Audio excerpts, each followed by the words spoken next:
Defining Duke, an Xbox podcast, is brought to you by, well, you. If you want to learn how to support the show, go to patreon.com/laststandmedia.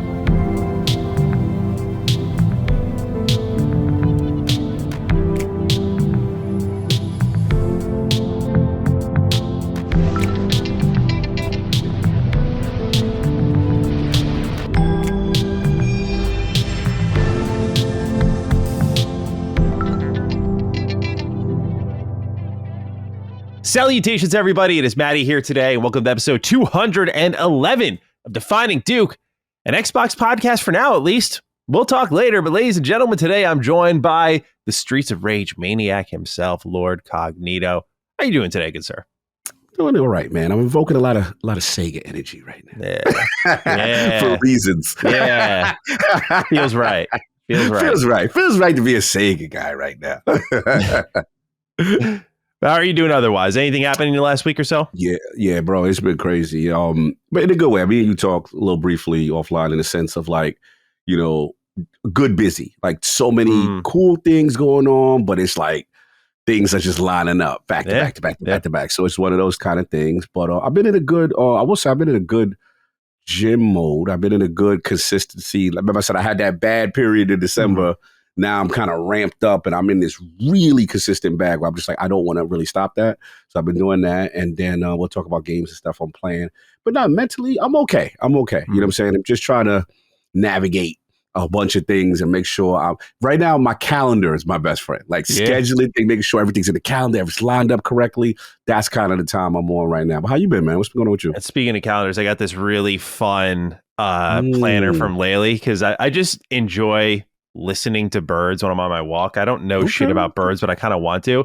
So she found this planner for Christmas. She got it for me. It's kind of like a joke, but also I have a planner every year. It's called Effin' Birds, and it's literally got like great bird art, but at the same time, it's like got my energy. Like it says here, it's hard to read. It said, oh, there we go. It says, I cannot think of a worse fucking time for your bullshit. And I'm like, that's great.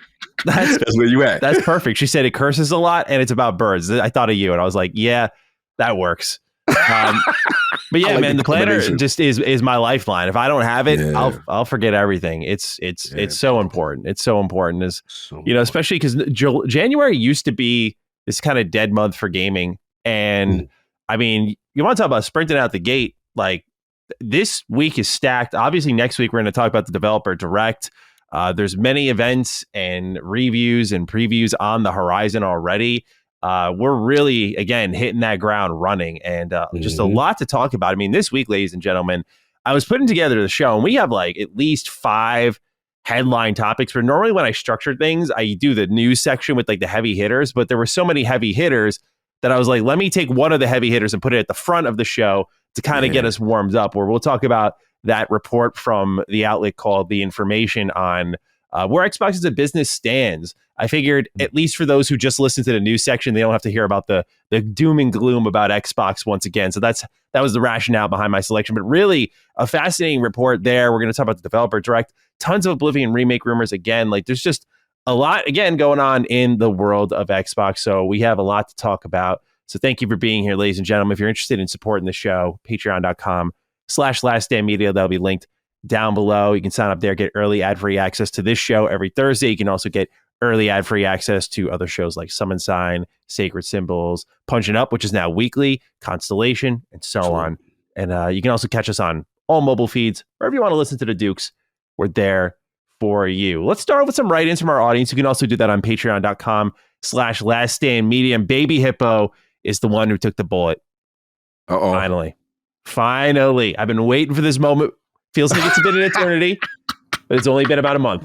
We're going to talk about this. What's up, Dukes? This one is for the throat coat goat, Maddie.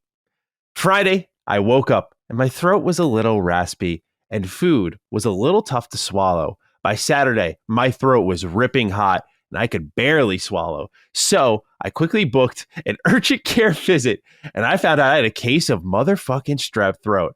I thought this had to be some cosmic happenstance because I was just goofing on Maddie for liking a product called Throat Coat, and God was smiting me. I reluctantly grabbed the tea from my nearest supermarket, brewed a cup, and added some honey. Maddie, you were not wrong. This stuff has been an absolute game changer. It has worked better than any throat spray I tried. I realized it's called throat coat because it, in fact, coats your throat. Thanks for the recommendation. Have a, goddammit, Maddie was right, kind of day. Gentlemen of culture, welcome to the throat coat culture. I mean, come on now. Now Baby Hippo's broken through. I'm expecting more write-ins as the winter progresses, as the winter sickness takes over, that you start coating your throats. You will never have to deal. You'll never have to deal with a sore throat ever again, gentlemen, ladies, whomever. You know, I mean, come on now, Cog. Would you coat your throat? Hey, yo, this right here, this is so out of pocket. What's going on right now? But you've created a movement. Like my timeline, people are sending me throat coat. They copy it. They're going to find it, pick it. They take the picture. Like, yes, Maddie, Cog, the coat is being throated. Like bro. It is so. You have created such a diabolical movement with this right here.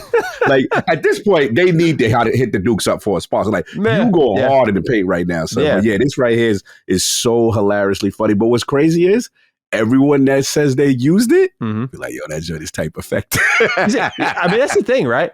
I feel like this is something that I know the name is not particularly alluring, you know, but I'm just throwing it out there, y'all. Like, if you drop that aspect of it all and just look at it as a health product, this thing will change your life. You will never, to me, sore throats don't scare me anymore. It used to be oh no, my voice is my lifeline. If I lose that, now throat coat.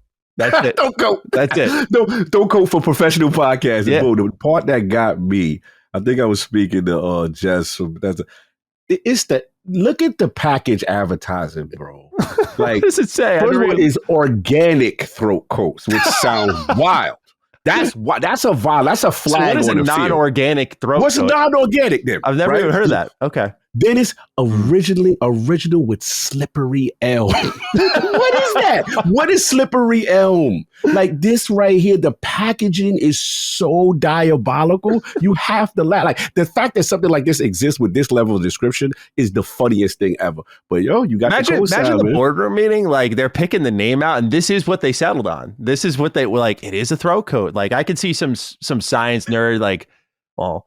Actually, it is a throat coat. It's definitely we can't do that. It's not good for the market. They're like, trust me, bro. This was created in a different time before like the pause movement, and people were just saying things. And now that you look back at certain products in retrospect, I'm like, yo, how did they come up with this naming convention? Well, the thing that's beautiful about this is I've tried like throat spray, you know, and I hate, number one, the taste of it, but it's also just so ineffective. Like throat coat, I mean, it's a great name in what it actually does. Like it is a layer within your throat, and it just soothes everything beautifully. In fact, there are some days just after a long day of podcasting, maybe the throat coat, just you know, because people will be like, "Oh, I have a little honey and lemon tea, bro." Stop it. The throat coat is the wave. I'm telling y'all, if you do any sort of job, lots of talking, sore throat, coat your throat. Thank me later. Too many grown men hit my timeline talk about, yo, bro, I got you on that throat coat. Like, no, you don't. It's hilarious. But it clearly seems effective. I hope more people like Baby Hippo write in and just continue this movement. This is important. This is more important than any spoon fork debate. This is more important than any flannel movement. This is for your health. This is the true health is wealth movement. Right? This is a natural way to take care of yourself. It's great. It's great. Tea is great. I love tea. Savagery. All right, Cog. We got a fun one here. Sean Sanderud writes in, and I think this will be a good question to answer now, because I think with one of the lead topics of the show, we really got to start thinking about these sorts of things. Hey, Dukes. It might be too early to ask this question, but if Xbox did stop making consoles and just become a third-party publisher, do you think Defining Duke and other Xbox podcasts would continue? I only ask as you don't really see too many podcasts dedicated to other gaming publishers like EA and Ubisoft. So would it be strange to still continue with an Xbox One? I've been thinking about this often since 2024, obviously, because I'm like looking at the state of Xbox and it's just like really going down. And it's not even just from a fanship perspective. I'll always have love for Xbox, but it's really to me, it's about what we're seeing again with this report we're going to get into, where it makes me think like there's a time we might have to sit down and have that talk and be like, what are we going to do? I've always said, as long as Colin be willing to have me on the network, Cog on the network, that we would just transition into like a general gaming show. Again, I don't want to speak too soon because there's obviously like conversations of like, what could we change to that the network needs? Like, could Sacred Symbols just cover it all and we do something else? I don't know what that ends up being. But yeah, when we started this show back in like 2021, this was not, an expected aspect of Xbox's recent console launch. At that time, we thought, this was a good time to get things going. There was a lot of momentum and excitement for Xbox to open that generation, a fresh start. To be here now and being like, well, do we continue as an Xbox show? I mean, we'll continue as long as we can, of course. But it's an interesting thought to know that we might have to pivot at some point. And so that's kind of where my head's at, is like, we already cover a slew of general gaming topics. And I almost feel like, I'm going to say, I almost feel like when I read our comment section, it would be better if we were. I just feel people get, for the energy our show has, and I'm not trying to act blameless and things, but you think we are the most trash mouth, horrible motherfuckers if you read our comments sometimes. It's my fault. It's my fault. No, it's not, bro. It's not. I'm sorry. Bro, I won't even get into it. But my point being is like, I think sometimes removing us from the console zeitgeist would be the better for everything. And so I wouldn't hate it, but I do like Xbox a lot. I'm rooting for them. And I find the way they run their business deeply fascinating as an enthusiast. So I love talking about them every week.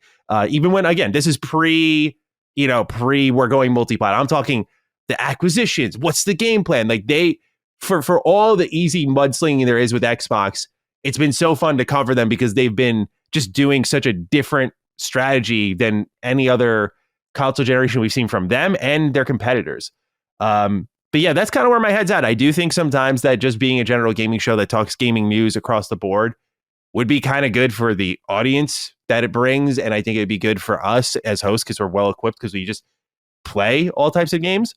But that's, again, a bridge we'll kind of cross when/if the time comes. If Xbox turns into this sort of Valve-like entity where they still exist, they're still providing hardware, they are still a big publisher on the level they are now, like, I think the podcast absolutely deserves to exist. There's still, Xbox can turn into the biggest publisher in the industry, and I think that umbrella that they have warrants a show dedicated to them. I mean, for God's sakes, you're talking to the guy who ran a podcast dedicated to Bethesda when Bethesda had nothing going on. So I can make it work. It's about if the people want to make it work. So that's where I'm at. Cog, what are your thoughts on this? No, well said. Well said. Look, these are the real conversations you got to have. And obviously, we will get into the reporting of information on that stuff. A lot of heavy information, a lot of bombshells, right? But as far as the future defines, obviously, I love the podcast. And in terms of the brand, yeah, I mean, these are decisions based on, the longevity of something. And, at the end of the day, I do feel this. I feel like when we have our discussions about the platform, because it's very interesting. You don't know what direction they're going. You don't know how they're metamorphosizing. You don't know how they're changing. But as far as defining Duke, for me personally, some of, in my opinion, our best discussions is like when we're like, what games are we playing? And like, sometimes that's our longest segment. Yeah. And we really get into the nitty gritty. And then obviously our personal interaction and stuff like that. But to me, I guess my mindset is till the wheels fall off. And then at that point, we have to pivot. And of course, we got to speak to Cobra Commander and see what's going on. If there's an eventual cutoff date as far as Xbox as a platform, kind of thing, and they go an official route, similar to an EA or a Sega or whatever, then we have to, visit that discussion. But these are discussions to be had in preparation just in case, based on what we're hearing, or reporting, it's good stuff to talk about, to be honest. Yeah, because for all that's doom and gloom about Xbox, the show is growing a lot. Yeah. Compared to when COG first joined, when it started off with Carrick and I, there was that Last Stand, I call it like new show hype. Like they all start off strong. It's really hard to gauge how good a show will be. Like Some Inside, I consider like a really big success from my point of view because like it started off strong, and then when it settled in a really good pocket. It has its own identity that's very unique from the rest of the platform. And I think for those who are not interested in news, like it's the perfect show, I think, for Last Stand. But I think with our show moving forward, again, really warrants that conversation, like where exactly we're going to kind of fit into the bunch if that comes. Because like, again, the show grew. So there is this level of like, well, people are still very interested in Xbox, even if it's like hearing the crap that's going on, it's not fun. Again, that's where it goes back to the console centric audience of like, who is actually listening to our show? Is it like just negative people interested in kind of trashing people talking about it? Or is it like fans who just want to hear what's going on in the world of gaming from like an Xbox point of view? I also think with the way the industry is transforming, that even something like Sacred Symbols could eventually become sort of redundant in its focus. But we'll cross that bridge when we get there. We'll cross the bridge when we get there. Yeah. Thank you for writing in. Thank you for asking. Thank you for your concern about the future of the show. We'll be here as long as we're able. Absolutely. Andrew's our next write-in. We'll get into that Bombshell report we were foreshadowing. He writes, Yo, Dukes. Hope you're both doing well to start the year. I've got a health is wealth inquiry for you guys revolving around protein intake for practical everyday strength. For context, I'm 23, am 140 pounds at 5'10-ish, and have adrenal insufficiency and hypothyroidism. I exercise daily with basic calisthenics, mostly push-ups, sit-ups, medicine ball work, and occasionally some kettlebell. I generally consider myself a relatively healthy eater and work at a restaurant that has a salad product that's easily accessible. And other than that, I rarely get takeout. At said restaurant, 1 to 2 times weekly, I shelve and rotate our truck delivery stock in the walk-in freezer and all dry goods. That involves a decent bit of lifting and carrying boxes, and that can take 2 to 3 hours. Overall, I feel like I've built up some stamina and strength to do that consistently, but would really like to increase the intensity of my workouts this year as a personal goal. And as an aside, I'm generally happy with my current physique. I'm not thinking too big, but more like a little definition in my arms and core, more than I already have. Definitely wouldn't be a bad thing. I'm wanting to incorporate more protein in my diet to complement all of that. I usually exercise in the morning, time frame being 10 minutes to an hour max, usually depending on if I'm fitting in before work or any errands I'm running. One of my end of year goals in 2024 was making more grilled chicken. That's been a nice pseudo meal prep item once a week. This year, I'm focusing on adding more protein sources. Greek yogurt and granola in the evening has been a go-to for a few years now. But over the last couple of weeks, I've been trying oatmeal mixed with protein powder with blueberries and a sliced banana mixed in too. I'm using a chocolate vegan powder from Only What You Need, which has 20 grams of protein per 2 scoops. How do you guys get your protein? Do you use any powder, shakes, or supplements? And do you think I'm on a good track? Thanks for all the labs and insights you guys give on your shows. Go Bills. Oh, we got a Bills fan here. Let's go. Bills fan in the Bills. Love that. I'm like a secondary Bills fan. My dad's been a Bills fan my whole life. So yeah, whenever like the Falcons suck, like this year, it's fun to cheer for the Bills. Just see what they're up to. Shout out to the Bills, man. They doing anything. Love Josh Allen.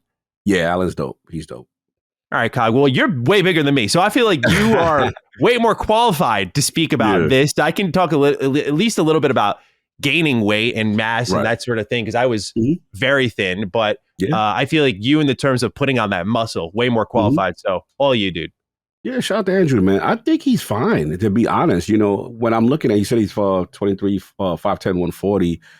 At his age, I was literally only about 10 pounds heavier. I was about 20, at 23, I was probably like 150. And I was just, people forget, like, I was a skinny kid. I show people pictures of me all the time, and I was skinny with a very high metabolism, and I had a big appetite, and that bad boy, it did not matter. You know what I'm saying? Like, I was burning that thing off like it was nothing. And that was during my super active phase, my athletic phase of playing sports. But to his point, he's doing everything he should be doing from a protein source. Now, the thing is, there's only a question I have to ask you, because on one side, Andrew, you're like, hey, man, I'm happy with my current physique. I'm good. I just want to, you know, get a little more definition in arms. And that's just really weight training and specific goal setting towards arm day. And I can give you a whole bunch of things that I do for that. Like, you know, actually, it's funny you say that, because, you know, I was a guy that now people know me like, yo, Carl got that. You know what I'm saying? But before, bro, my arms were the worst. Like, I had the worst arm. Like, I hated arm day. So I could give you a bunch of exercise. Again, for me, I got 2 little variants that I do. Because again, I feel he's good on protein. The only thing I would say for him, if he's trying to bulk,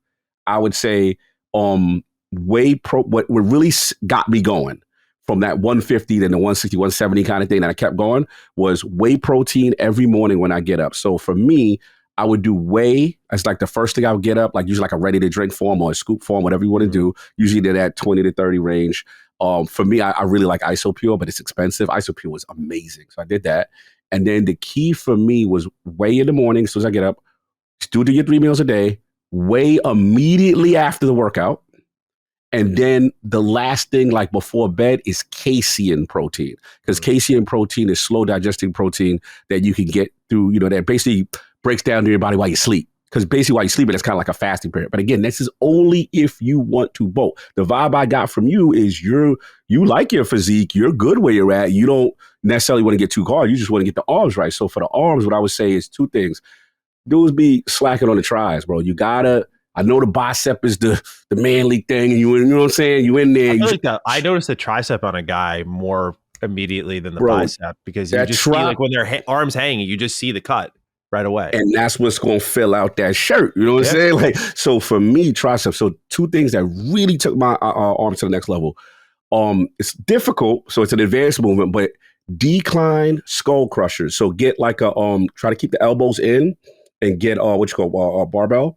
And like what I would do is, extend and then go right to, to the head level, right? Go right to the face level. And I would do that probably like 3 sets, 6 to 8 reps. But I would add a variant to it. So while I'm on the decline, right, which is added extra resistance, while basically like I'm hanging slightly, right? So do a slower, lower decline. Don't do an extreme one to get yourself used to it. And then what I would do is, so after I finish 6 to 8, then I'd bring it to my chest and then burn out 6 to 8. So that's the 1 set. I would do that. Took my tries to the next level. This is stuff I just kind of came up with. The second one, I call it the 7s. This is another one. You're gonna really feel how tough you are, because your arms are gonna be on fire. So what I did is, so basically, I forgot the name of the gym, when the joint with the cable, it's the barbell joint like this, but it's connected to the cable in the gym. Yeah, I love those. Yep. Yeah. So what I do is I take the adjuster, drop it to the floor. So you grabbing it from the floor and you bring in the bar, like you would normally do. But what I do is the 7s. So I go like this range, half rep, 7. This thing sets your arms on fire. Yeah. Right? Yeah. Then full rep, 7. That's 1 set. Bro, your arms are going to take off and you ain't going to finish it. And you're just going to work yourself up. So that's what I would say if you try to get the arms right. But bro, you're killing it. Your protein mixes, your grilled chicken, granola, you killing it. Like, I really got much to add to what I think you're great right now, Andrew. So that's just me with the arm stuff. Yeah. I think the only thing I would add is just the context of your age. I have a friend who is lighter and younger too. And I said, like, dude, when I was your age, I was like trying everything, oh man, I'm eating so much. I'm trying to bulk. I'm working out a ton. Why the fuck isn't it working? And sometimes, unfortunately, like, you just got to let the age do its thing, and the weight will come. Like, he went from 130 to 160 just like in a snap, dude. Like, it just happened really quickly over the course of like a little bit over like year and a half or so. Like, just that natural growth through your age. Like, your body is still growing. So that is also worth considering, that if you're looking to put on that extra weight, if you are looking to bulk, that's going to just also come over time while you're working out. But yeah, I think your protein sources sound good. If you're looking for, I always call it like invisible protein, like the things that get your numbers up without you thinking too much about it, like hemp seeds, for example. You can like put those in shakes. Those little things will just kind of get you over the edge a little bit. Pesto is another great source. Like, if you're looking to get your calories up without really feeling the calories being up, because some people struggle to put down a lot of food. So these were, for me, as like a thin guy who now has like a pretty, I just say, average build. This was big for me, was just making sure I was like putting food in my body that, like, I didn't like the feeling of being overly full. So I would make these shakes that would kind of come out to like 700-800 calories, but because of like the supplements within them and the powders within them, I didn't feel like my a gut bomb is what it's called. Like, I didn't feel like I was doing that. So just keep that sort of stuff in mind, because I've seen people take the hard route when it comes to eating bigger, and they're just eating like 5 meals a day, and they're like, bro, I'm like eating when I'm not even hungry. And that can be part of it, but I think there's easier ways to go around it to increase your general calorie level without actually consuming a literal shit ton of food. So you can be on the lookout for that sort of things. But I agree with Cog. Like, for me, as a guy who's looking to set up working out, like, I just started getting back into getting farm food again. Remember, I told you I was like trying to get away from a lot of the processed foods. So I put that order in this week, and I'm trying to get that aspect going. But otherwise, like, I think it looks like the diet's clean. Like, I'm taking a look here, and I don't see anything out of place. It's a good way to know a ballpark of like where you want your protein to be is I'm forgetting the name of the app because it used to be MyFitnessPal, but MyFitnessPal sucks now. There was another fitness app that I'm looking at my phone now. I think I'll be able to find it in a second here. But basically, you can kind of put in your weight, your height, what your goal weight is, and it'll give you literally the macros that you need to hit that over whatever amount of time you pick. And it'll just kind of let you ballpark in your head, like, okay, I need X 100 grams of protein or carbs. How am I going to hit that? And this will let you strategize a little bit better. I'm trying to find this app, but it's bugging the hell out of me. I don't see it at all. You good? But yeah, I remember MyFitnessPal used to be good, but then I'm like, LifeSum. That's what it was. LifeSum? LifeSum.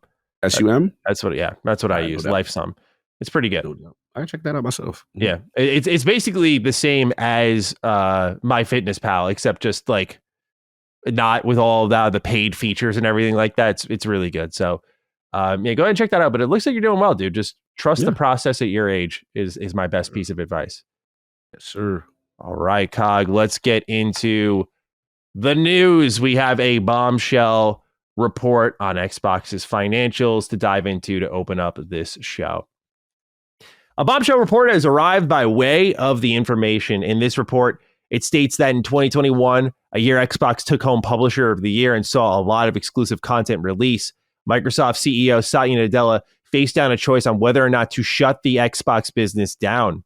Nadella told two people involved in this choice that Xbox could either acquire more game studios to give Game Pass new subscriptions or just wind down its business entirely. The result, as we know, it was acquiring Bethesda and Activision, which appears to have not done the trick, as Xbox's gaming revenue has only grown 5.8% thus far and missed the 11% target that it had set.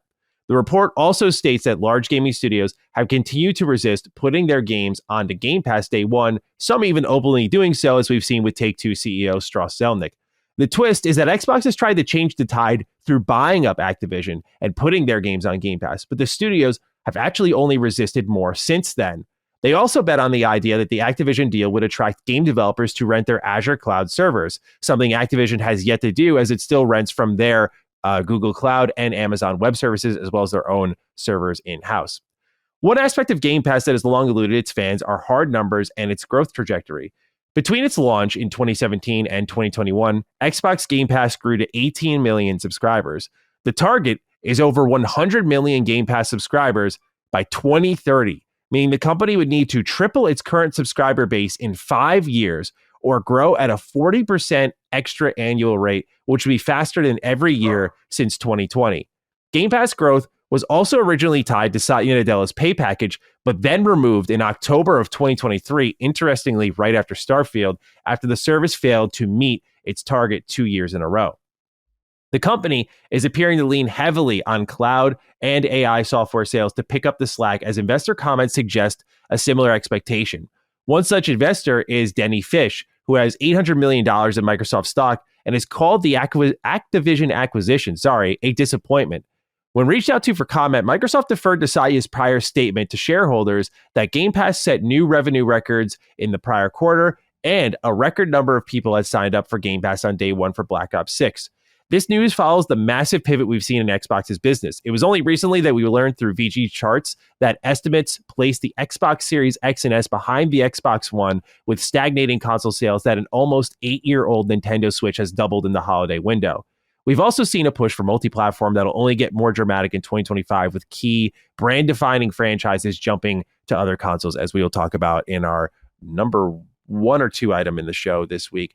We have Astro Parrot King with the right, and I'll kick it to you afterwards, Cog. Astro Parrot writes, "Hello, brothers. From a paywalled article by The Information, it seems that before the Activision acquisition, Microsoft wanted 100 million Game Pass subscribers by 2030. Given the way Microsoft has acted with respect to its core base, do you think this is possible? Given that Satya gave the Xbox team an ultimatum on whether to stay alive or grow Game Pass via acquisitions, I fear that by 2030, Xbox may actually be gone if they do not reach the 100 million Game Pass subscribers mark. What do y'all think? The Winter Classic in Miami is going to be great type of day." Shout out to Astro Parrot King. Shout out to Astro Parrot King. All right, Cog, read it and weep. What do you got for me here? I love the intro, the setup. Bro, wow, this is powerful stuff. Don't know about the information. Like I said, I've never heard of it, but from what people say, reputable. So let's just go with the assumption that everything that is said is 100% accurate, or it is true to the letter of the law. Wow. What I guess I get out of it is two things. One, I look at it as this is now two separate generations recently from Xbox where the plug was going to be pulled. Now, what's surprising about this one is 2021, bro. Yeah, right. 2021. Let's go back in the time capsule. 2021, Xbox consoles were sailing. We were getting Game Pass numbers. They were Metacritic Publisher of the Year. That was the Halo Infinite, Forza Horizon 5, Psychonauts 2, Age of Empires, Flight Sim. The start of third-party day one Game Pass as well. Huge releases. MLB The Show, Outriders was that year. And I know we brought up Forza, but I'll also throw out that Forza Horizon 5 was like arguably their biggest game this generation, and it dropped that year. So what that tells me is at that point, stakeholders, in order for the math to math for them, they wanted 100 million. And at that point, they thought the trajectory would not be met, and we should pull the plug at that point. Yeah. Bro, could you imagine a timeline? And this, again, pre-Bethesda, pre-ZeniMax, pre-ABK, they were going to kill off Xbox then. Wow. So what I get from it is, once stakeholders get involved, again, we could say if it's unrealistic expectation, that's fair. We could say, yo, the math ain't mathing, and they gotta pull the plug. But I just gotta be real with you. And I know this is probably an unpopular opinion, but I feel like now this is two separate times they were gonna pull the plug. And I know Phil Spencer is not loved necessarily in the LSM family. Let's just say that, right? But what I will say is, and this is remember, I'm a Sega kid. I'm from this era. I'm from you wake up and your platform is done. They be like, bro, go all over there to Nintendo now and PlayStation. Sonic is over there. He over there hoeing over there with Mario. We got a racing game with Sonic and Mario in it together. I'm from that era. Yeah. I'm from the Genesis does, Nintendo don't era, right? And you wake up and they like Dreamcast is over. And I remember having a conversation with Peter Moore and how demoralizing that was to now work with your competitors, but you don't even have a console. Like the console production is stopped. So to me, what I get it is just tying back to Phil. I know you want to accuse him of the doublespeak. Fair. You want to accuse him of, he should have been fired or whatever. Okay, this is where I push back, because if Satya said the decision in 2021 was to kill the brand at that point, who was fighting for the brand to keep on continuing?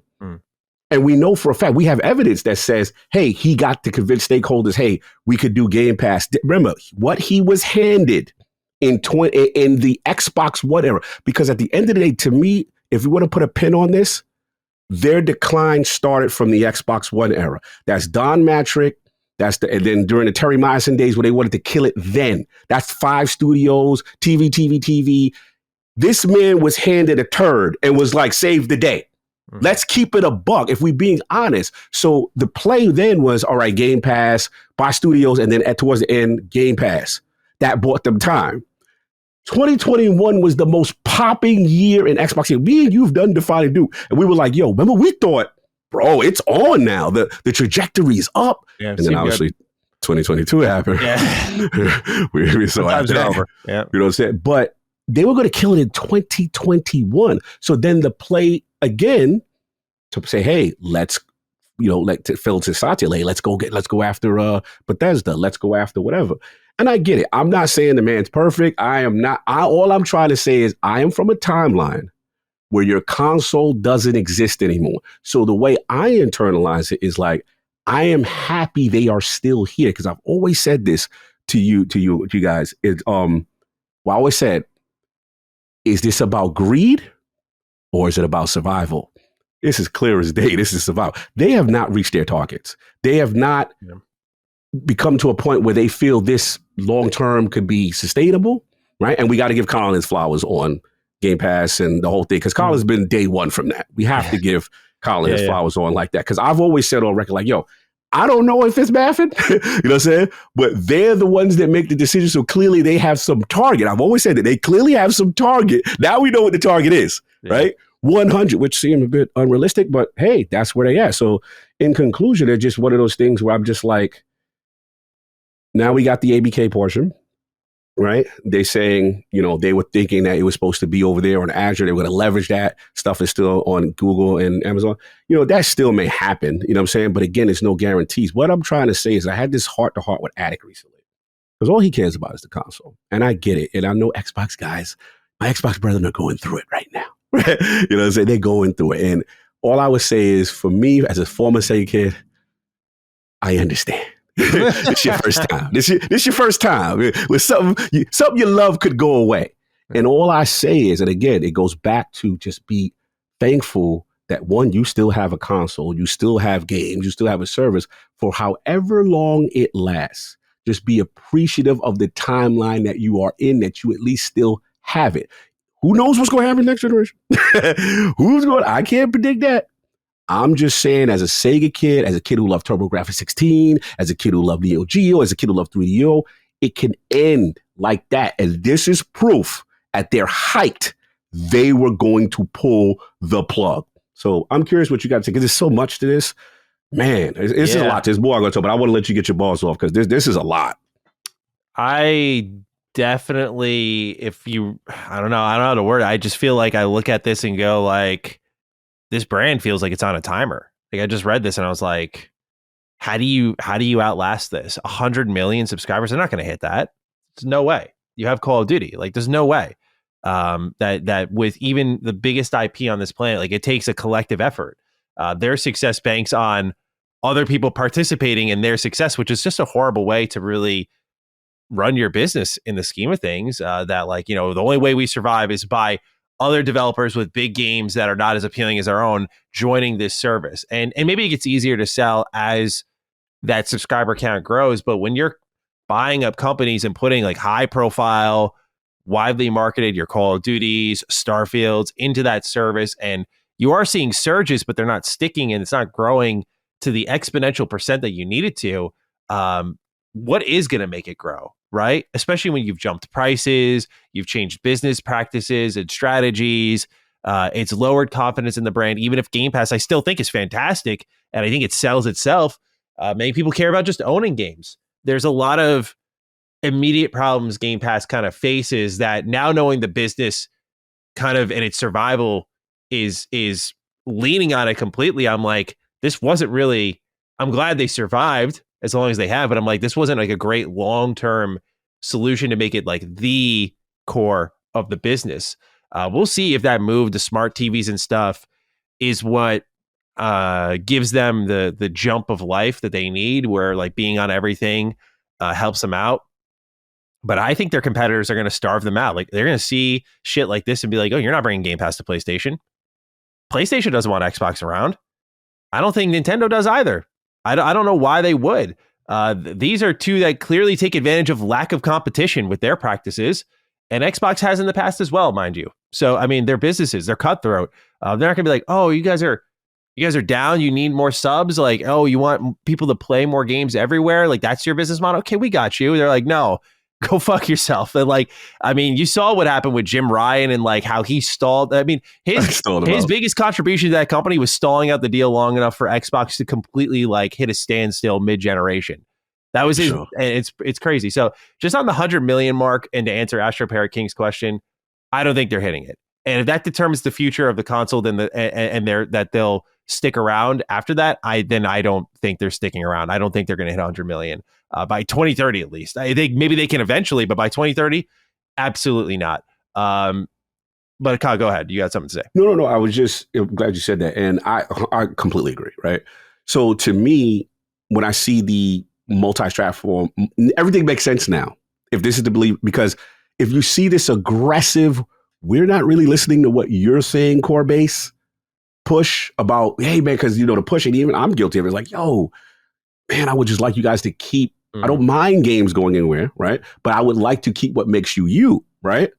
But if you're not able to keep the lights on, you know what I'm saying? And you're not bringing enough into these stakeholders, then yeah, this is where we're in. I would say desperation mode, but clearly, no, I think it's desperation mode. Yeah, bro. like this, and one of the thing is, I have to internalize the way they're moving as if they know they're not hitting 100, right? So now this is the plan B pivot. Again, there's no guarantee this going to work, right? But it's like, hey, we slowly remove ourselves from console, because at the end of the day, me and you, Maddie, have to admit, every time we look at the quarterlies, right, we're like, damn, down, hardware down, hardware down, every time, right? And we like, yo, how are they processing that? Why are they? Remember, you even said like, you know, why they don't do more with the console? We've had many subjects like, why don't they do custom? I know custom, but we always clown on what's our man, rap guy, and all that stuff.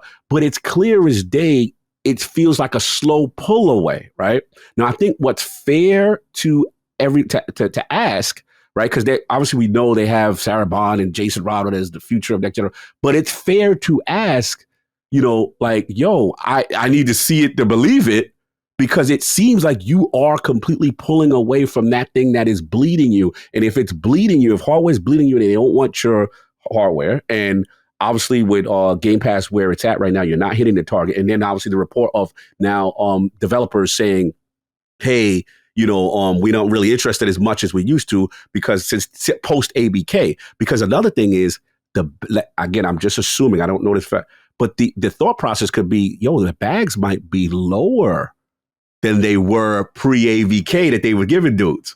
Because we don't see the big, I mean, Clair Obscur, you could say it's AA in a sense. I guess Sanfa, I don't consider them, you know what I'm saying, Expedition 33, maybe AAA, I don't know. It has a AAA look, but we have to admit, it's been a while since we got a AAA banger, day and date Game Pass game. We did say, though, that as Xbox's first party library picked up, that this should probably slow down. Like, you'd go address weaknesses instead. Like, they went and got Persona 3 Reload, which I don't know if that would actually qualify as AAA or not, but that is something that addresses, like, oh, you don't have JRPGs. Like, you don't have them exclusively. But you have something like a Starfield or Flight Simulator. You have these bigger games that address different pockets. So that is like the only, I guess, hole in that argument, I guess, is like Xbox winding down. Like, I feel like that's not a result of a weakness, but people will call that cope.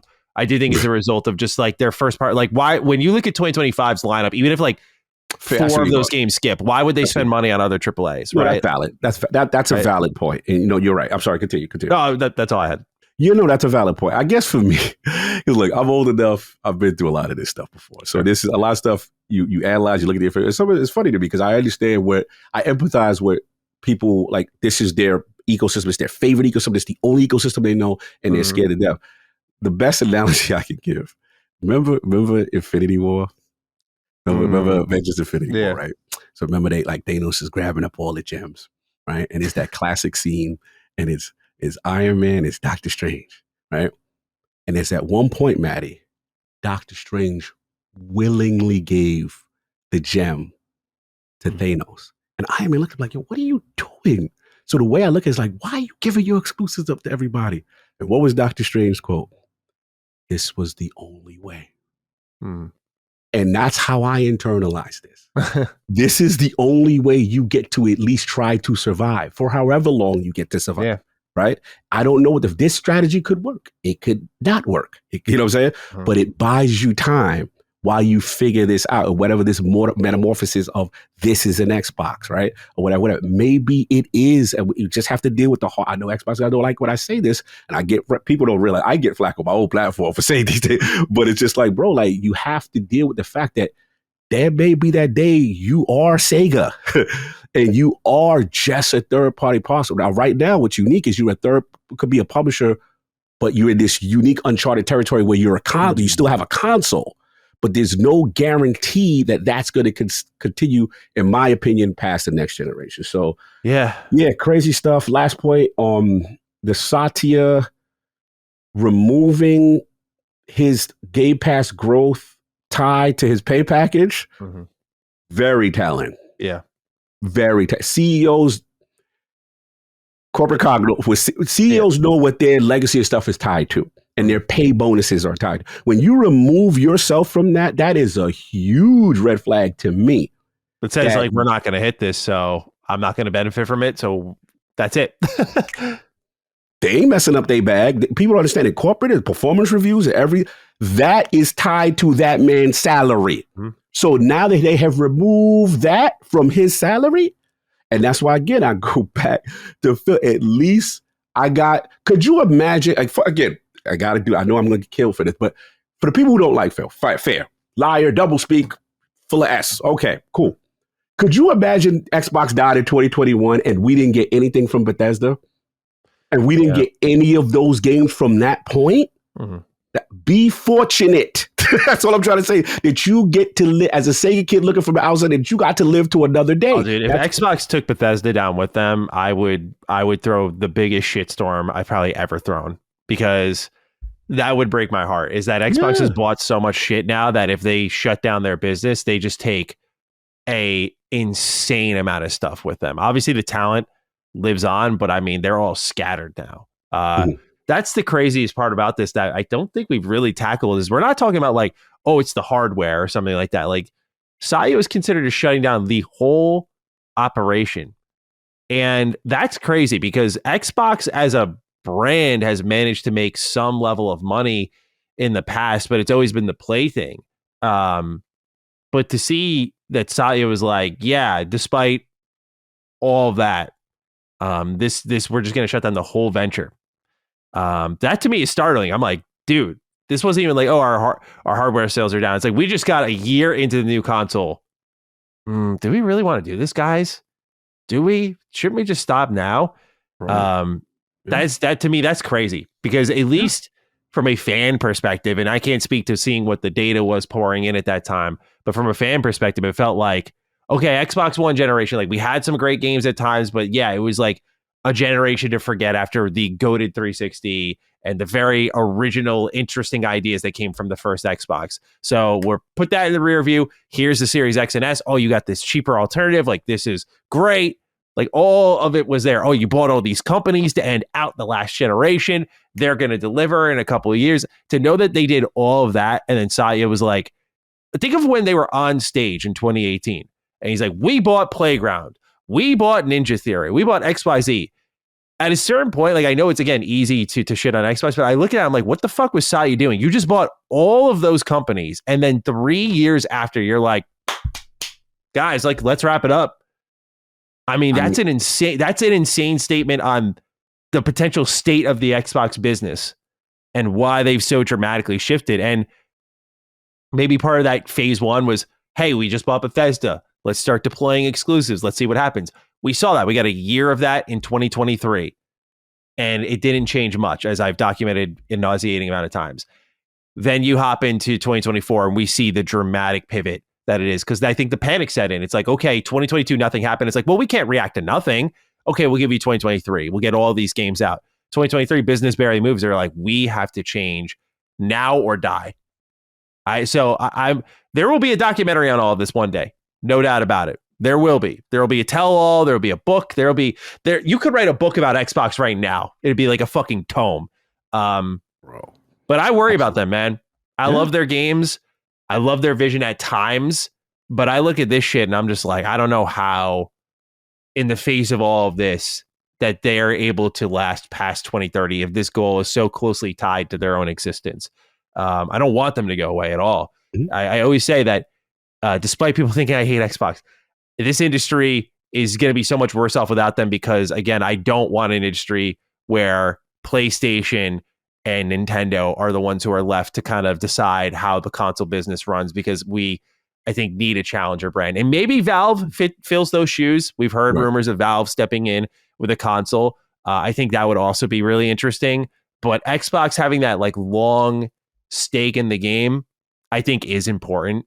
And so I worry about them going away. I think it sucks to see that they're just in this spot in general, but I don't know what they're going to do. They're really throwing everything at the wall. It's like, now if you're listening to this, you're like an Xbox diehard and you're looking for what do I pull out of this, like, as a terms of hope, excitement, or anything. I don't know about excitement, but I think the main thing you take from this is you just hope the multi-platform side of things goes as well as it possibly can to justify Xbox continuing to produce games. Because again, the worst thing that can happen is the I don't care if the hardware ends up going away. I think we're on that railroad anyway.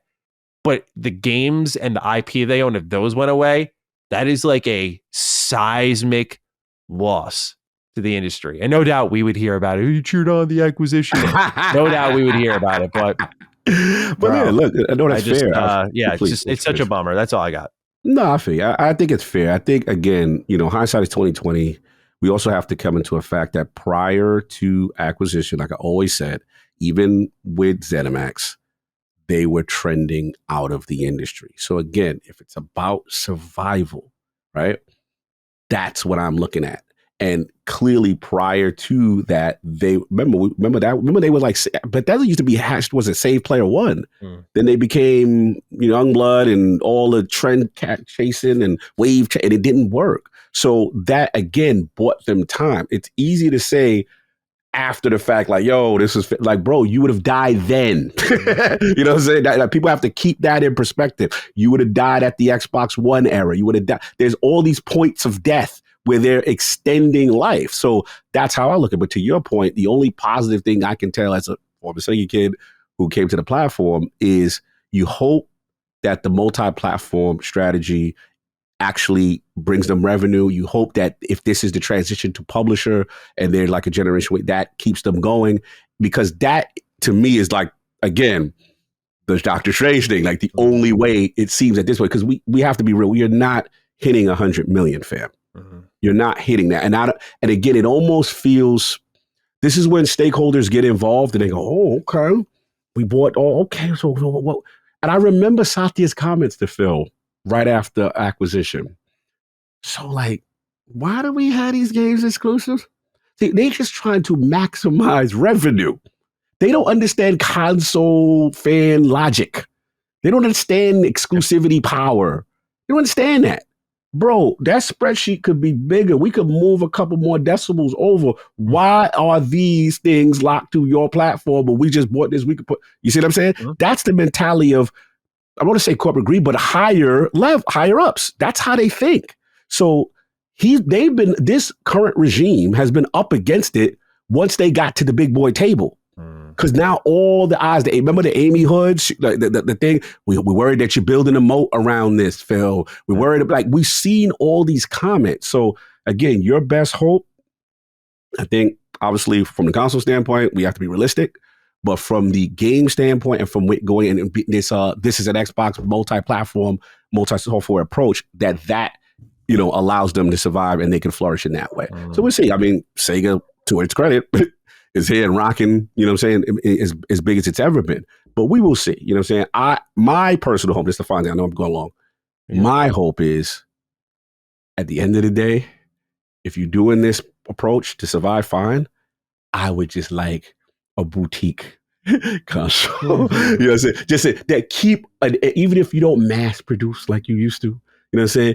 Let me keep making my iPod, please. You know what I'm saying? Because that's what I would like to prefer. I love to access your content in front of my television, my OLED, and my, drink in hand, Flurry pillow on my side. Like, that's what I like to do. You know what I'm saying? I have no problem with you putting it, if that allows you to succeed. So that's it. That's all I got. But we'll get more information. I'm curious if they're going to address this report.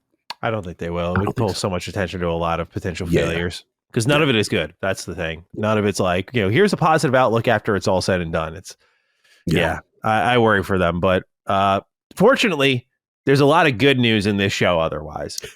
Like one Xbox fans have been waiting for a while. Final Fantasy VII Remake is said to be coming to Xbox in 2025 and Rebirth in 2026, according to both Nate the Hate and Ecstasis. And Nate the Hate will be the name of the show. This man has been fucking everywhere with Xbox leaks. Crazy. But this has been long anticipated. I think it's a pretty easy one to buy into, at least from my point of view, because of Square Enix's just continued insistence on multi-plat, but also like members of the Final Fantasy VII Remake crew saying like, yeah, we'd love to bring it over. Yeah, we're interested in bringing it over. There's been that open conversation where this is less a rumor and more like an inevitable confirmation that'll come at some point. I imagine like probably the Xbox Summer Showcase something like that. We'll get Remake at least announced. But Cog, will you finally fire this thing up once it's over on Xbox? Yes. I mean, again, my gut always felt it was coming. And I know I get killed a lot for even saying it, you know what I'm saying? But yeah, this was, I felt bound to happen based on, again, Square's expectation from stakeholder standpoint. Hey, we want to be bigger. We want to be everywhere. So, yeah, I'm excited. More so, to be honest, though, 16 first. That's where myself, but we talk about Duke before the holiday break. And I was just like, that's the reason why I held on. I was like, my gut is I'm going to pick it up over there. And then they go announce it. And I could see, to me, 16 before 7 Remake. So stay out on the lookout for 16. That's what I feel. Yeah, let's hope. I mean, these are all great games. I hope Xbox fans pick them up when they're available. Please. Certainly Square Enix wants you to. That's why they're going all multi-plat. All right. This one is an interesting report. These are not verified numbers, to be clear, but because of the gap in the numbers, it does paint an interesting outlook on Xbox game purchasers and microtransaction purchasers in particular in this aspect. And given the popularity of the game, I thought it was at least conversation worthy. Marvel Rivals reported revenue paints a bleak image for the engagement that one of gaming's most popular titles is seeing on Xbox. According to estimates from Chinese outlet GameLook, Marvel Rivals has earned about $54.5 million on Steam, $27.3 million on PlayStation, and $2.7 million on Xbox. They had gathered these numbers based on Marvel Rivals' current performance and comparisons to other multiplayer shooters' disclosed revenue data, as well as official financial reports. So again, these are ballparks, to be very clear. But what's very interesting to see is the ballpark for Xbox is considerably lower than any other platform, to a point of like they're seeing no players. But interestingly, Xbox always had Marvel Rivals in a top 3 most played category. So I tell people that this is good stock for conversation in terms of the support of the idea that Xbox fans may not be spending much money on their consoles, but until it gets firmed up, don't run a country mile with it. But I do look at this sort of thing and just scratch my head a bit. I'm like, this is like the popping game right now. So if these numbers have a modicum of truth in them, even if Xbox is sitting in the 10 million mark, just a little bit below half of what PlayStation's at, I would still be concerned looking at those numbers, because it's interesting that Xbox is known as like and I know we're talking first-person shooter, but like the shooter box, but people have gone to PlayStation. You got to wonder if like Spider-Man, PlayStation, Marvel, PlayStation, there's this kind of line drawn between the two, maybe. But what do you think of these numbers, Cog? Bro, this is wild surprising to me, because again, I don't know the source or whatever. It's just surprising only because it's free to play, right? And I'm looking at most played right now. It's number 4 behind Fortnite, Call of Duty, Roblox, Marvel Rivals. Then it's ahead of NBA 2K, right? And NBA Season, which is madness. It's the number 4 game. So I just find it hard to believe. Like, yo, no. The whole point of the game is to, you jump in, you play. Obviously, the monetization amount is suits. So if it's true, wow, that is very discouraging. That's I'm not trying to say it's not true. All I want to see is, I'm dying to know when the Sakana reports come out to see what Piscatella says from the U.S. standpoint. I just need to see it, because this is we need the hard surprising. numbers. In a case like this is like a pretty bleak depiction of like a free-to-play viral game getting no play on Xbox is what that says to me. Yeah, well, it's not that it's not getting played, because we have the data that the active users there, but they're not spending. Yeah. Like, that's wild crazy if that's true. So yeah, we gotta see if that's an issue. Yeah. There's no dancing around that. Absolutely. So we'll see when the hard numbers really come in, but really good thought for conversation on spending on the Xbox platform. Next up, Cog, we have an unannounced Bethesda game that was listed on a French retailer website for Xbox Series X, PlayStation, and Switch. Interestingly, of course, we have the Oblivion Remake rumors floating around, and we'll talk about that later. But the main one people are pointing to is that there was an updated ESRB rating for Doom 64. And I feel like this is a pretty good target, given we've seen a lot of Doom re-releases. Quake is getting re-released often. So we're seeing a lot of this sort of stuff pop up, where I think this is the likely candidate, maybe setting up a stage for a reveal or a release around like QuakeCon this year. But any thoughts, any guesses on this Bethesda game that is currently unannounced? No, I mean, Yeah, this is I'm very curious because like Bethesda seems to have a couple of in the cut projects, and obviously one that you are really looking forward to. I don't know, man. I'm very surprised. I have no idea what this potentially could be. So I'm just gonna sit back and wait and see what they got cooking. But yeah, this is exciting. Yeah, I think it's gonna be Doom because again, Oblivion Remake. I don't know if that would end up on Switch, like Switch 2. This doesn't sound. I mean, who knows? It's funny. I shouldn't speak too much about Switch 2 because it's apparently, as we're recording, it can be like revealed tomorrow, right? That's yeah. So I shouldn't speak too soon about anything like, can it handle it or not? Because I'm so conditioned to a world of like the Switch, which is like voodoo magic has to be performed to get that game working on the console. So I'm guessing this has to be like a port of some kind. But hey, sticking with the Nintendo Switch, sticking with just Xbox and Bethesda and what's going on there. Imran Khan, actually formerly of Game Informer, shared that a Fallout 4 Switch port was planned and in development but never saw the light of day. And the source of this information was none other than Pete Hines, who was in charge of public relations and marketing for Bethesda across his 23-year career with them. It's funny. I was just talking to a friend about it because we were talking about Skyrim, and he's like, "Why didn't Fallout 4 ever come to Switch?" I was like, "Probably couldn't run on it." Like that was my guess. I was like, it probably couldn't run on it. It was definitely an optimization issue. Like Fallout 4 struggles on modern platforms, honestly, up until they got the next gen update, but now it's awful on PC. But I think they'll bring this to Switch too. I think this is an easy one. It looks like finally Bethesda, if this Oblivion remake is to be believed and the subsequent Fallout 3 remake is to be believed, then it looks like Bethesda's finally growing up a little bit and getting into their re-release bag. They're finally embracing the free money that we'll happily throw at them. Oh, I get to play Fallout 4 in a new way? Cool. Cog, your thoughts on this potential Fallout 4 Switch port? Will it ever see the light of day? Yeah, it's got to happen, man. It's got to happen. I mean, again, we're right on the cusp of Switch 2. We're right there. So I think what Switch 2 is going to represent, I don't know, probably another opinion that I'm probably a minority on is that punching up guys don't kill me, but I'm not like a huge Nintendo first party guy. Like I'm outside of like fucking way, bro. Oh, okay. I thought I was living on an island. No, I wanted to make sure you do not feel alone. You can speak freely. Go ahead. Yeah, like listen, outside of like Zelda and probably Metroid, I do like Mario Kart, what I'm saying? But outside of those three, they're all great. It's just like, I don't have that fandom that like, it's a new Mario game. I just don't have that energy at all. It's a new Zelda. I'm like, I don't. You could hand me the throat coat instead. That's more exciting. Let me stop being disrespectful. But all jokes aside, like I actually liked when they were getting third-party support. When I got an Astral Chain on the Switch. Yeah, that's... You know what I'm saying? Like, that's what excited me having this game.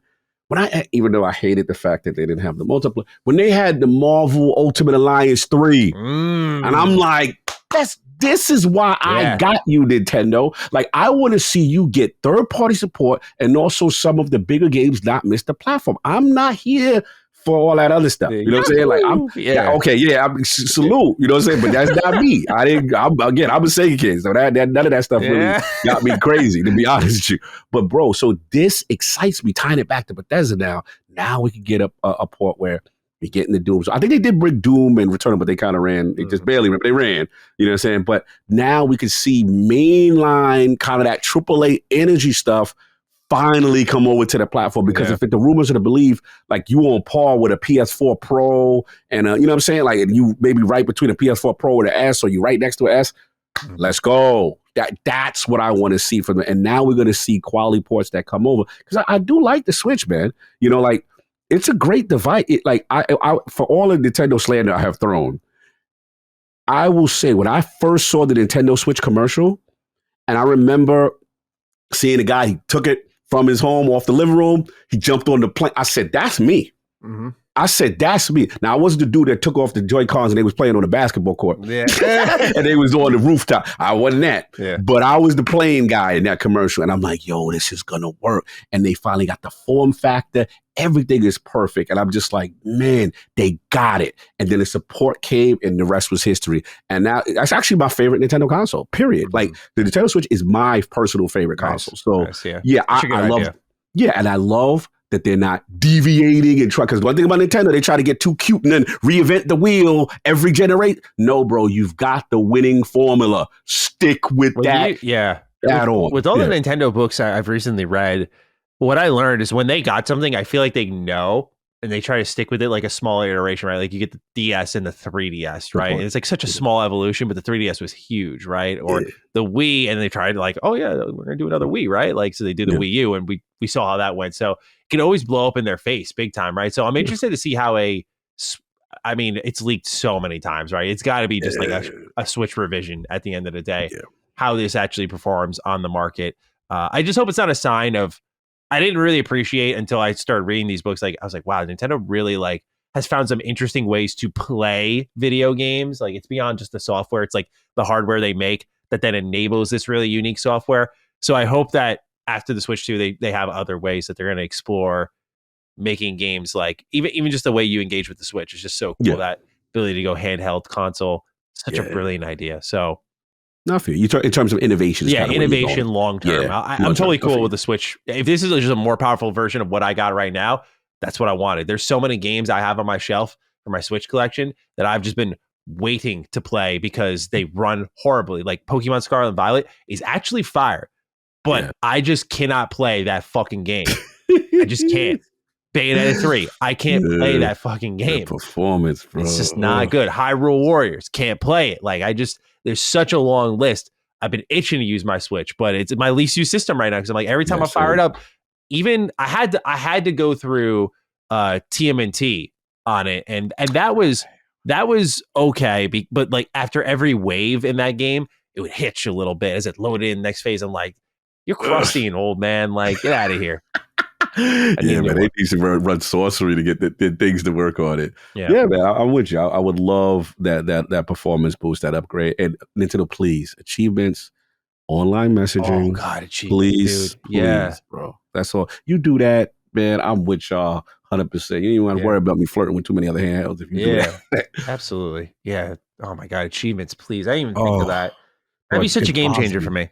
Yeah, that's why. I hate to admit it. That would be such a game changer for me. I do love that metagame. Even if I don't collect like platinums all the time, there's that moment that itch comes in and knowing you can do it. Yes. Just everything. Absolutely. And I wonder what the thought process is, with them in terms of why they don't want to. I would like to know how they think as because I know younger demographic and stuff, but it's like, do you not want people? I don't know. I'm sure it's from the like. I wonder if they think it takes away from the design. Like Mario has. For example, Mario Odyssey has like a ton of challenges and things you can do. So, or Kirby, was it Forgotten Land or whatever, had like a ton of challenges, if I remember correctly. I'm like, maybe they feel like it's supposed to be baked in the cake rather. Like, we have achievements, but right. Like, why don't you just do the system then? And then you can kind of do that anyway. I don't know. Yeah. It almost feels leave like it to them, though. They will be the ones who rethink the achievement system and do it in a dope way if they ever. Yeah, I'm with you. I feel like that would be because we all want them to just give us what PlayStation does, for example. I would love that, but I'm like, I bet they would hate that. I bet they're waiting to. I'm getting too optimistic. I'm like, I bet they've been waiting to give us something special. They're like, please buy the same system a second time is what they're telling me. And a friends list with, I got to get Maddie's social security number and I can't send him no message and I'm just glorified stalker. I'm just a stalker. Oh, he's playing that. Like, how many hours do they play? Yep. Oh, okay. That's just making sure. Yep. Yeah, just making sure he plays. Yep. That's all you can do. Oh my God. All right. This one's interesting, Cog. We've talked about Starfield not having gore, not having dismemberment, and a former Bethesda character artist and Dennis Migelones answered in an interview why that's the case. Quote, there was a lot of complications with the different suits from a technical perspective. There's a lot that has to go with it. You have to cut the helmet in a certain way, and it's got to come off, and you have to have, this is an interesting term, meat caps to the bottom where the flesh is. We had systems for all of that, and it turned into a big rat's nest. All of these things you have to count for now with all these crazy hoses on the helmet and all that kind of stuff that we added. Or you could change the body size significantly. The character creator we had evolved quite a bit, end quote. So really suggesting that the different pieces of armor plus the different body sizes and types made it difficult. And I guess that makes sense because in like Fallout 3, for example, where like you'd shoot someone and they just explode the bits. Everyone in Fallout 3 is basically the same height and build outside of the kids who are literally just like shrunken down adult character models. Like I mean, the game's kind of brilliant in its design in that way, but also in the like. Have you ever seen the metro train in Fallout 3 and what they do, where it's actually like a dude running with a train for a head? It's the craziest shit of all time. So, I guess this makes sense. It's disappointing though. I think Starfield would have really benefited from gore. But what do you make of the reasoning here? Yeah, look, I get the technical side. I get the developer side, of course. Sure. You know, I'm empathetic. But yeah, like, cool, on, man. like I'm with Jez Gordon on this. Just let the head get cut off. It's always body parts, arms. Yeah, bro. Like, you know what I'm saying? It would have added so much to the immersion, especially, you know, one of my favorite parts of Starfield outside of the ship combat is like when you go into a base or a dungeon and, you know, you're in there, you're fighting enemies or a fight faction and stuff like that. It is, you know, sometimes they're rushing down on you. Like, how cool it would have been to have the shotgun and like blast someone's arm off, or, you know what I'm saying? I think that would have really resonated even more with players. So yeah, you know, look, I know sacrifices have to be made, but like, damn, I would have liked it, man. I really would have. I think it would have added, you know, another flavor. I still think it wouldn't have stopped people from hating the things they don't like about Starfield, but I think it would have definitely helped with the questing and the moment to moment, you know, combat and gameplay when you do a mission. So this is my 2 cents. I agree. I just think there are some weapons in Starfield that feel particularly powerful, and it removes that oomph factor. Yeah. And I mean, like if Skyrim has like decapitation and Fallout has gore and dismemberment, like it just Starfield feels like the odd man out in so many ways, and this is like another reason why. Yeah, you know? Absolutely. Like it's like light. You know what I'm saying? The light version. Yeah, I agree. All right, Cog. Let's get into some general gaming news here. We've got Assassin's Creed Shadows, which has seen another delay, this time to March 20th, thus lightening the workload for us in February. So selfishly, we're like, okay, cool. But what we have here, Cog, is the pressure really ramping up when it comes to Ubisoft. And actually, I'll tie all three of these stories together. I was going to make them 3 separate subjects, but looking at it, there's a lot to be said because I feel like anything AC Shadows speaks broadly to the state of Ubisoft, where their future really hangs on this game. So Insider Gaming has reported that Ubisoft has halted talks with Tencent as the Guillemot brothers wish to retain control of the company. And so both sides are basically holding out right now. It said that the duo is waiting until the launch of Assassin's Creed Shadows to start up talks once again. Insider Gaming claims that the pre-orders for the game are still high with expected strong performance, yet it's still behind Valhalla.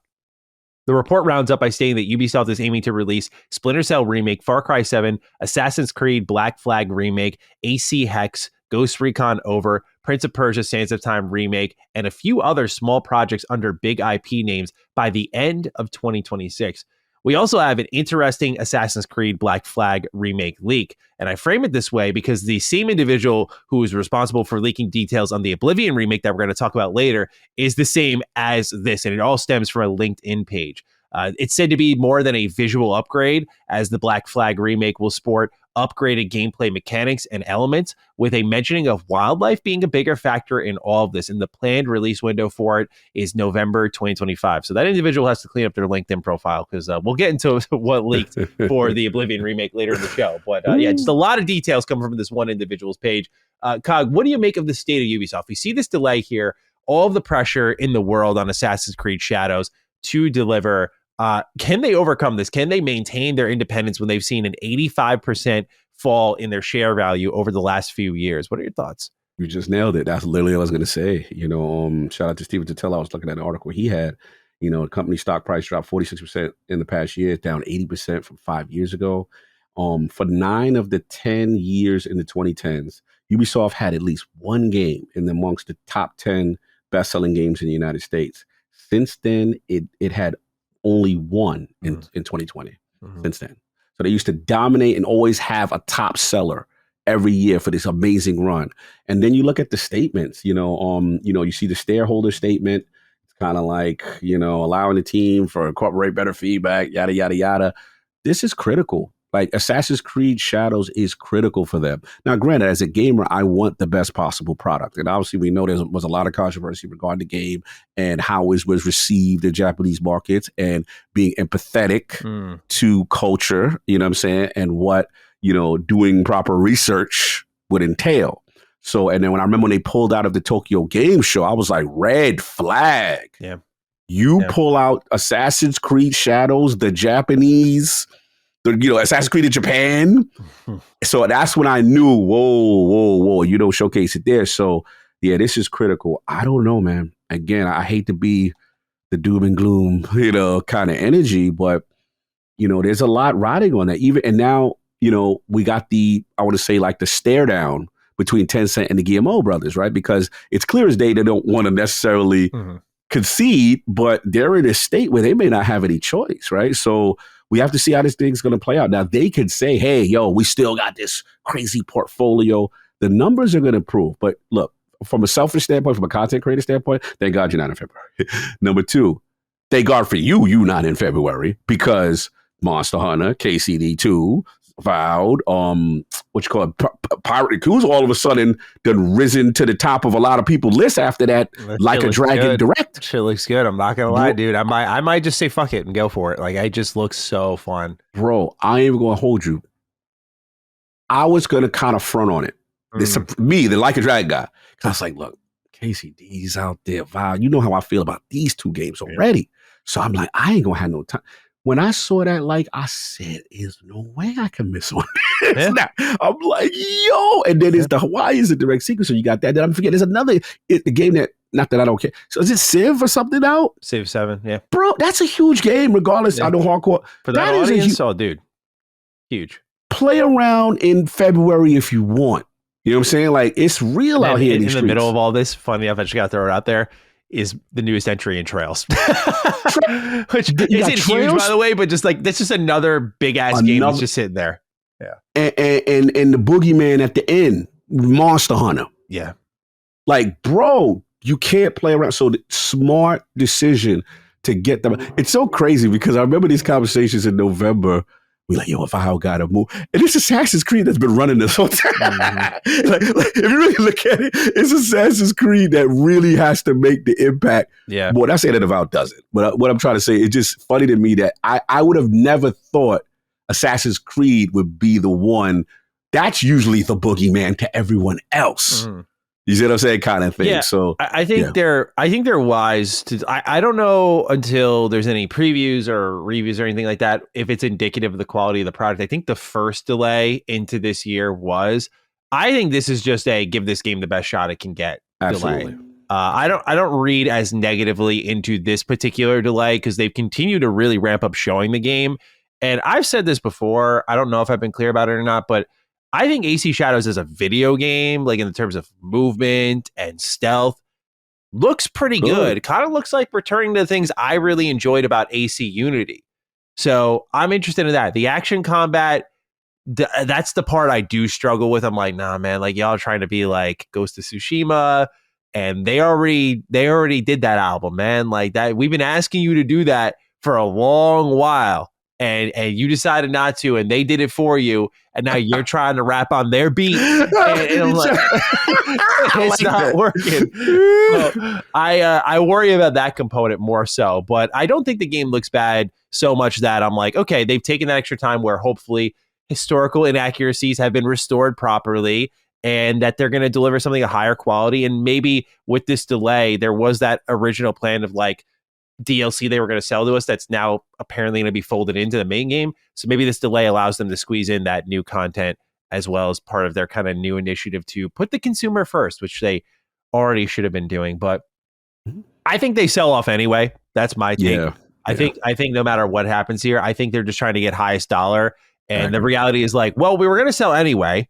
And so if, AC Shadows fails for whatever reason, which it doesn't look like it's going to, at least initially, then it is what it is. We're still going to get good money. But if it sells well, now we can sit at the table and be like, all right, Tencent, we got something. You want it? Pay up, and really cash out there. But it seems like the trick is, according to the Insider Gaming Report, is that the Guillemot brothers want to basically be purchased and then still maintain that control over the company. And I get where, I'm not a Tencent defender, but I get what Insider Gaming said, which is like Tencent's like, you guys put the company in this place. Why would we want you running our investment? Like, that's insane. Like, I don't blame them for being like, get the fuck out of here, man. Like, go sell your little game, and we'll talk to you in a couple months. We can buy you any day. So, what were you gonna say though? No, you're fine. You're fine. That's a great point. It's this level of control tugging. 2 points. One, I wanted to comment what you said about the game itself. That yes, I forgot to mention. Like, yeah, the recent showings of the game actually look really good. I'm inspired for it. But yeah, the second thing is just like, I don't know, man. Like we just got to see how this thing gonna play out in terms of obviously the Guillemot brothers. I know that they're looking at Nintendo Switch and the other things, but I don't know, man. I'm with you. I think that this ultimately comes down to them eventually having to have to relinquish control, and then we'll see what happens. Oh, I remember one point now. The thing is a key point here. Remember with the whole ABK, they got the streaming rights for Xbox. I'm just curious. It's probably a whole question, but like, what happens if they sell off? Right?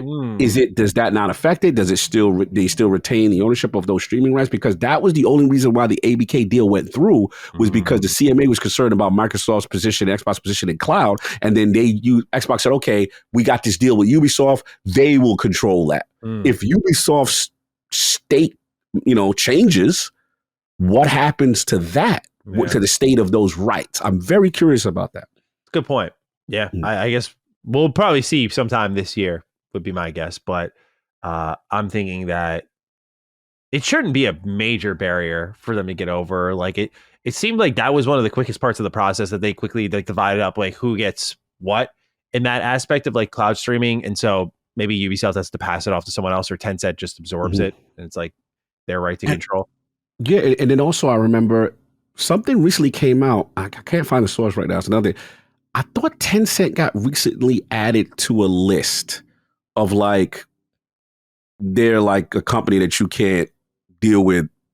It's like some type of classification. Guys, LSM fam, help me out. I know people like governmental wise. Yeah, like some type of list. Yeah. Where it's like you're not. So I'm very curious about there's that. There's been a lot of U.S. cracking down on Chinese companies lately. So exactly, I think they are on that list. Yeah. Yeah. So this is a very complicated situation. But yeah, we'll see. We got to play it out. But yeah, I agree with you. I think it just doesn't look good. So yeah, you got to see their fate. Agreed. This is a quick one. Larian Studios has confirmed they're going dark. They're working on their next game. All attention is on that next game. So we won't be hearing from them for a while, but no doubt it will deliver whenever that time comes. Do you have any thoughts on Larian going dark? Those are the new champs, man. To me, they're like modern age BioWare, in a way. Yeah. Let them cook, let them do. They just handle things the right way. They're in a good pocket. I like the leadership over there. And salute to Cromwell. Salute to, I forgot his name, Vicky. I always mispronounce, but I like that team over there. They really do good work. Absolutely. Well, this next one, I'm excited to get your thoughts on, sir.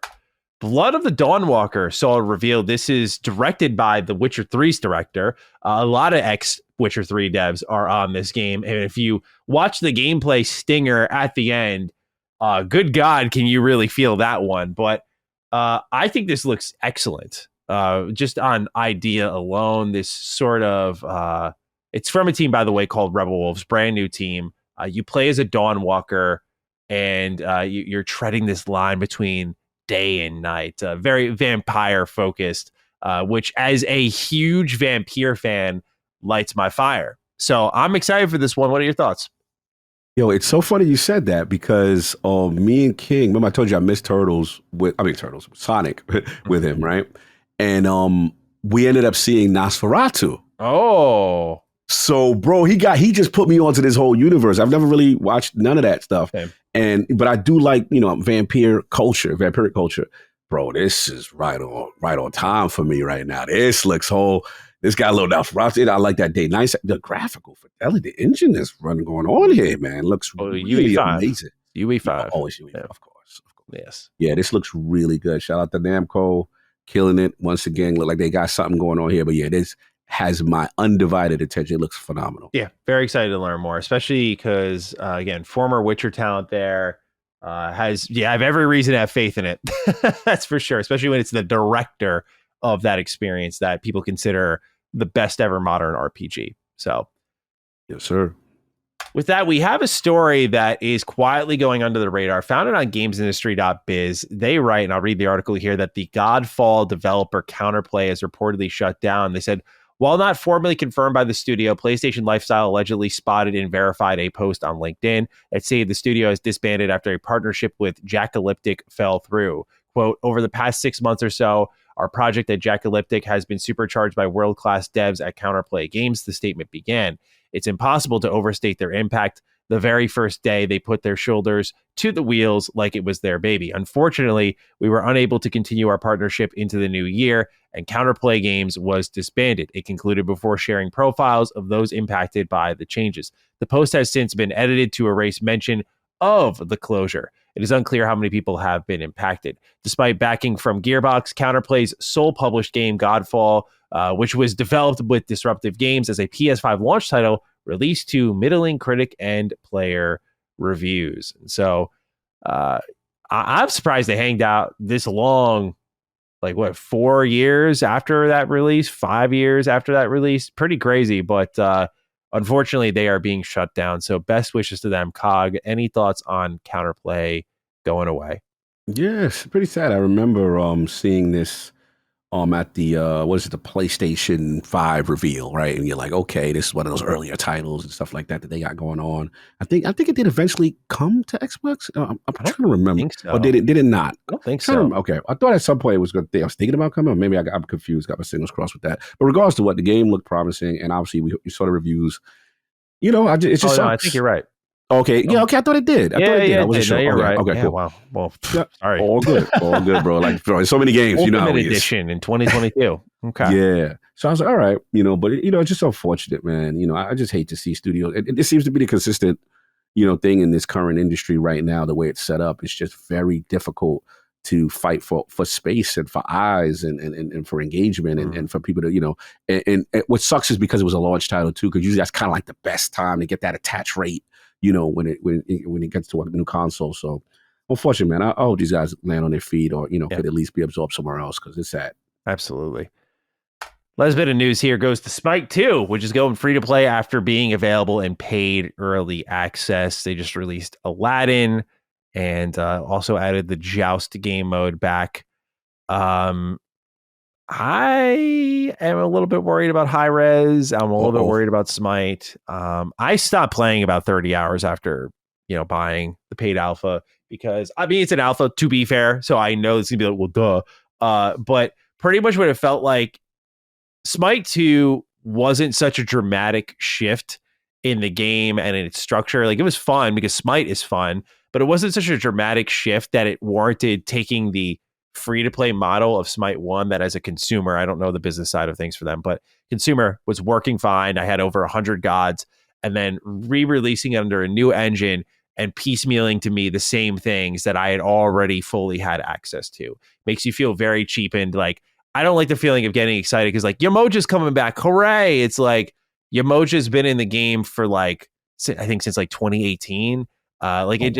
Felt really weird to be excited. Like, I just had this out of body experience when I was just looking at the news for the game one time where I was like, Joust was a mode that's 3v3 and that was already in the base game. And so they're just gradually adding the content that you already had back in. But I don't find, number one, the differences in like visuals and engine and gameplay feel to be a big enough trade-off where it warranted paying for it. Now that I think about it, probably reeked a little bit of like desperation because Smite's player base is falling off. So you reignite with Smite 2. It was the Overwatch 2 package. It really was like that kind of game plan, that playbook. And so I don't really see Smite crawling up the player count that often. And even with the free to play, no FTP, even with free to play, not so much. I'll give you the Steam player count. What's that count? Like, free to play might hopefully save it, but you say like, people play it. Don't get me wrong, but I think to support it, it is right now.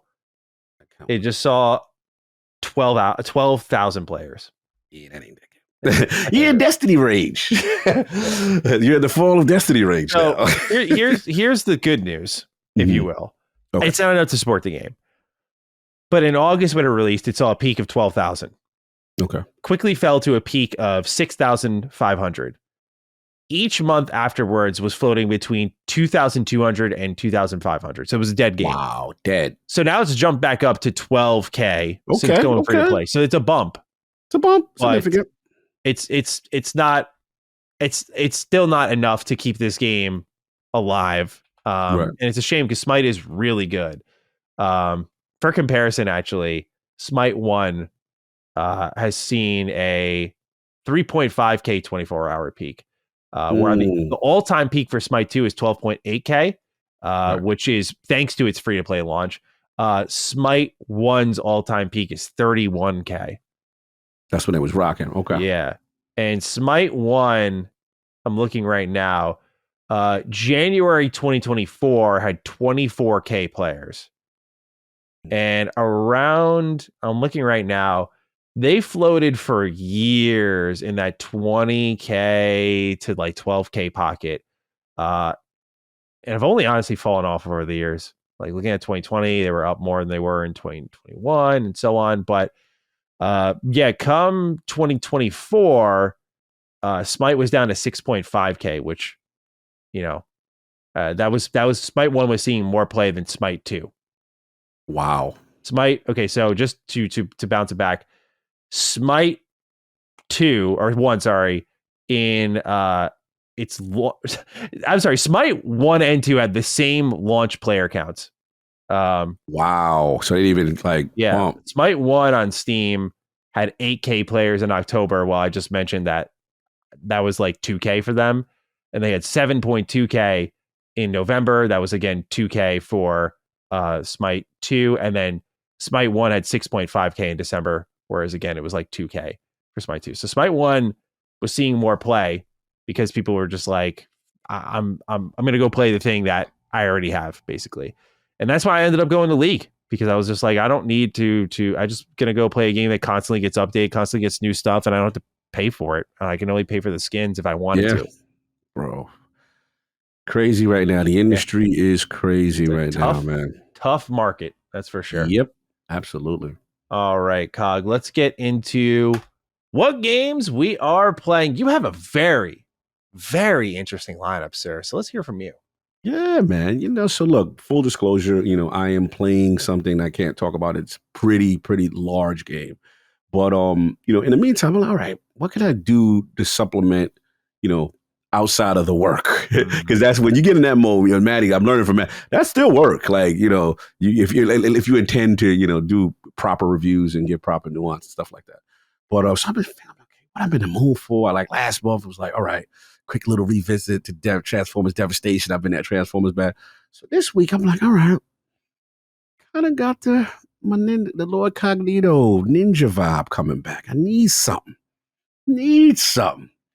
I have to call on my mans, Ryu Hayabusa. So I'm going through the Sigma, man, Ninja Gaiden Sigma. And obviously there's a lot of talk in the air. And hey, I'm trying to wish things into existence. So I'm like, hey, we'll see. But look, man, this is, again, we talk about like the Xbox history and stuff like that. And I remember getting Ninja Gaiden for the Xbox. It was blown away. And the thing is obviously graphic fidelity, but like this was kind of low key like a Souls game, bro. Like I came from old school Ninja Gaiden. I came from, people don't realize there's 3 Ninja Gaiden. It's arcade Ninja Gaiden, where it was the side scroller with the 2 guys, it was 2-player. They used to hang on bars and kick with the 2 feet. That OGs know about that. That was the first Ninja Gaiden. Then there's the Ninja Gaiden that I told you about for the NES, which redefined what I consider cinematic storytelling, where you got these amazing cut scenes between stages, and it was a side-scrolling game, and it was difficult. It had challenge. It was good. And then came this. And shout out to Team Ninja. Oh, boy. Oh, man. The Gotti Saga and that team, bro, when they showcased this game, I was blown away. And it still holds up, man. The Dragon Sword, the combos, the difficulty, the platforming, running on the wall. Now, that camera, oh, God, that camera is still, part 1 camera is still an issue. Jesus, even with, Sigma. Now, there is some little liberties with Sigma that they did in terms of like, because people consider Ninja Gaiden Black the definitive Yep. You know what I'm saying? Like, I remember Black was the definitive, but the problem is Team Ninja lost the code. They lost the source code. Yeah, there you go. He got that physical. He got that physical. This game kicked the shit out of me as a kid. Bro. Oh, man. Broke me, that game. I think that's another thing they changed with Sigma. Sigma is way easier. Yes, they was like, Cog, we got you.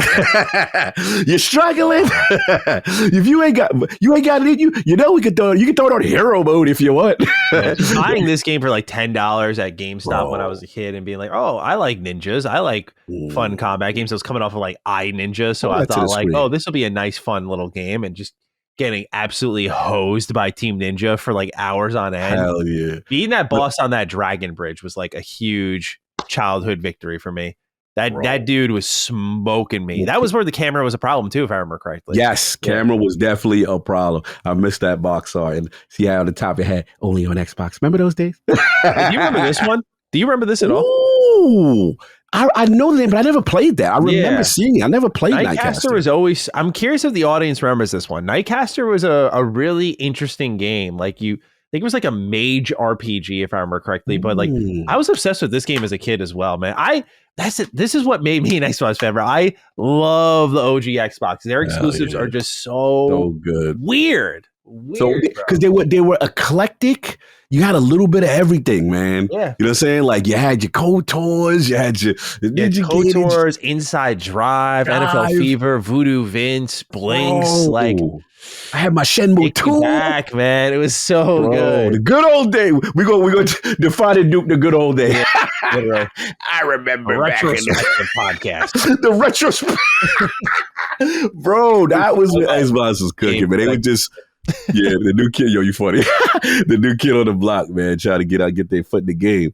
But yeah, man, I just been in that kick, so it's been so much fun and just loving the weapons, using my Nimpo, and you know what I'm saying, going through these levels, and it's just been a blast. I'm really in a pocket, so hopefully, there's rumors. We'll see what happens. You know what I'm saying? If there's a return, but I've been having a ton of fun with that. And then obviously the second one has just been Marvel Rivals, of course. So now. I may have a new DPS. Now I told y'all Namor was holding the spot. I'm actually decent, right? Got my Trident.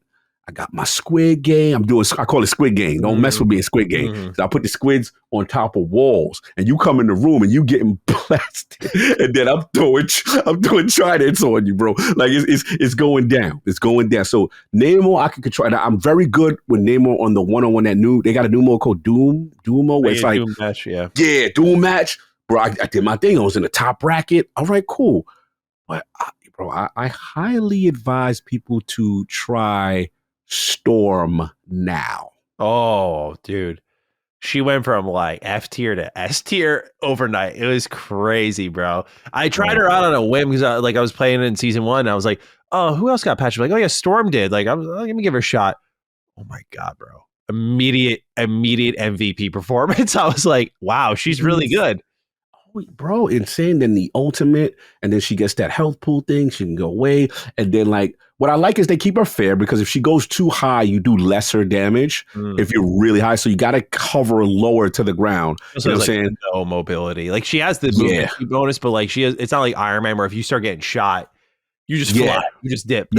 You can't do that. But like her synergies in that circle with the lightning bolts, and then you throw that with her wave thing. She's powerful. She's got distance. And now they've buffed a lot of her basic attacks. So she's really viable. So I was messing with her. So now I've been flirting. Like I said, I've been flirting. Still naming, but I've been flirting now with support. It's still Mantis. I'm actually better for ADT. Like, I'm never usually the top guy or DPS. But Mantis with that healing, but also the fact that when she heals, it heals up. But what I also do is I actually use the other thing too to buff the tanks and to buff other DPS guys to give them more DPS. She has that. She could go give you more offense, or she could give you more healing. And then what I like is with the 4-leaf system, I could absorb it, and then I can make myself do more DPS. So I'm more of like the finisher. Like, if I see you whittled down, I'll finish you off. I'll make myself strong to finish you off. And then if I see you in trouble, I'm like, all right, I got Maddie. Where he at? Boom, heal.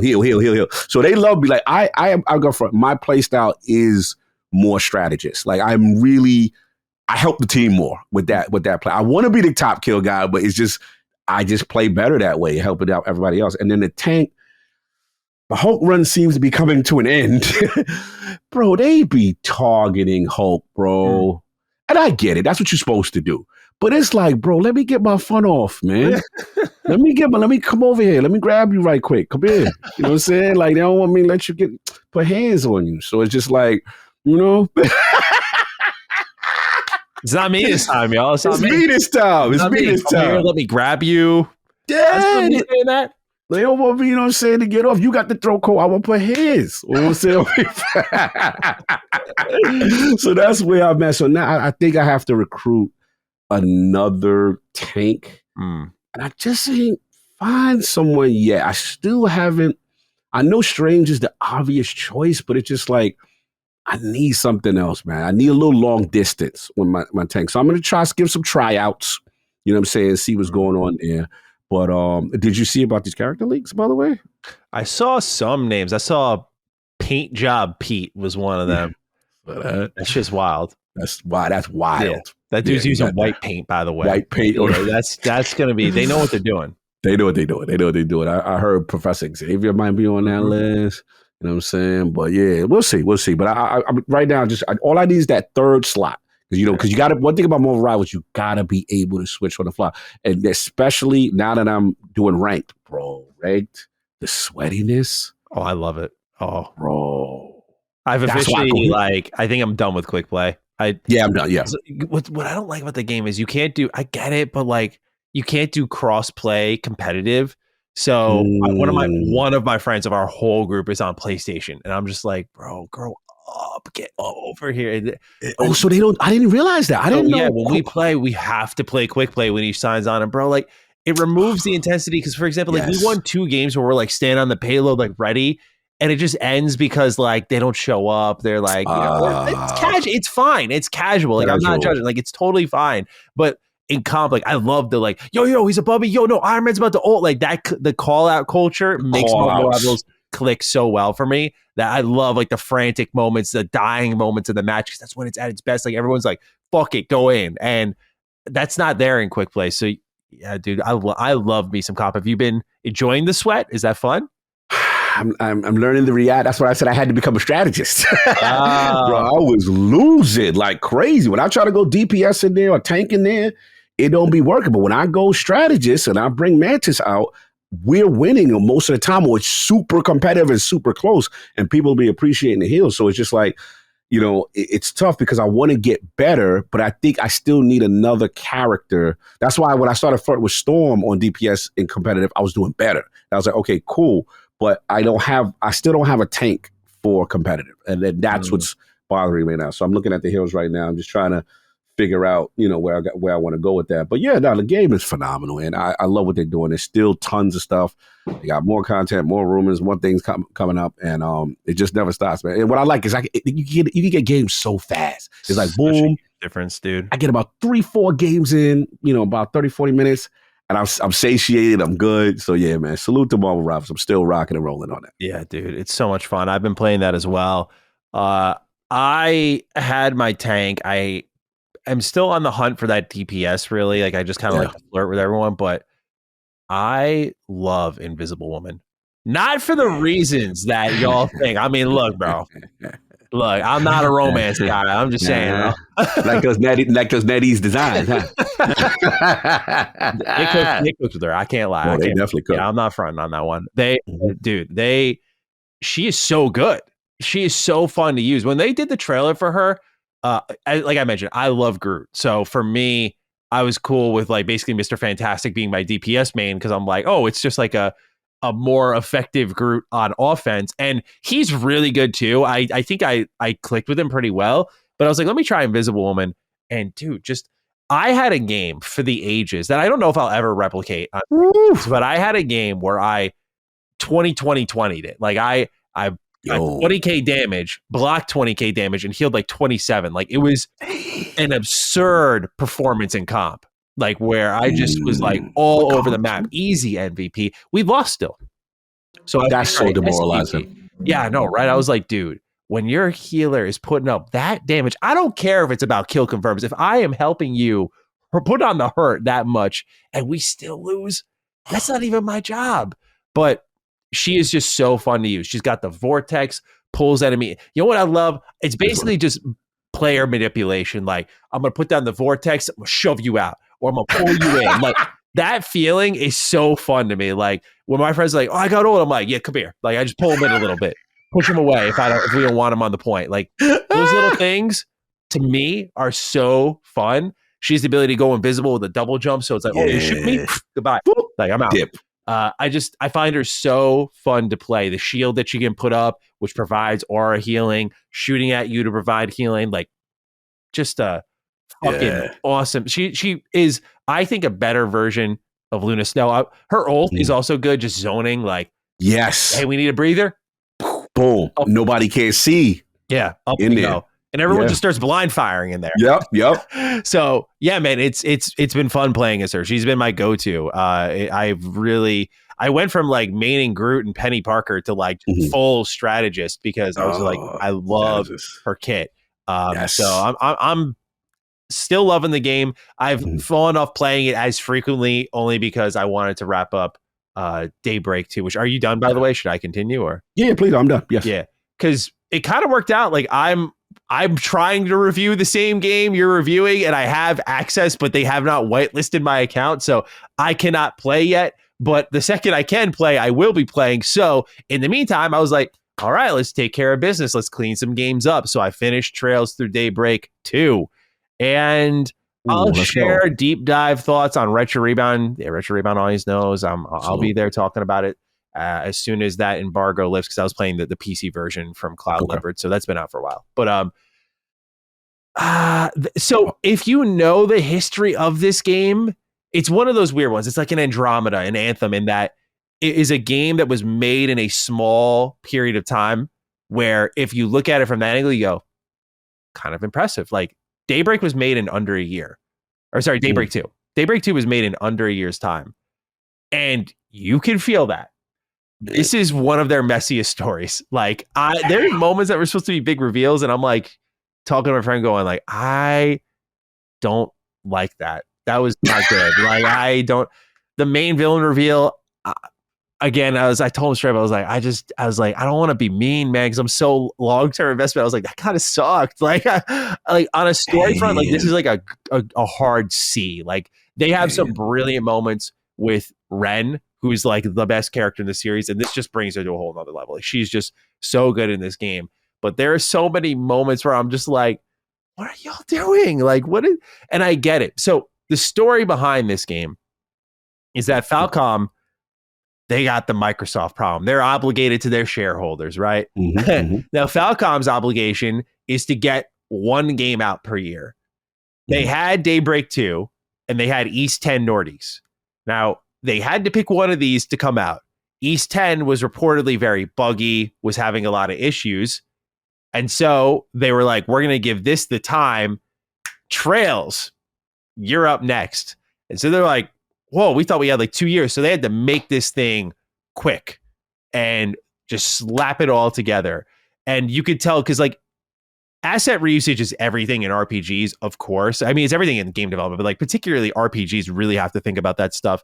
And I'll just say, with some of the reveals and characters they picked for certain moments of the game, it just felt like this is the one we had on hand. Like, we're going to just figure out the rest later. Like, we had to make this character a villain and we had to make this character a hero because like, these are the only assets we had to work with. Like, we couldn't make a new character or anything like that. So kudos to them for getting it done in the time frame, like, for what it is. I mean, to make a 65 hour game in that amount of time is crazy for an independent Japanese studio. But look, man, I'm not going to front on y'all.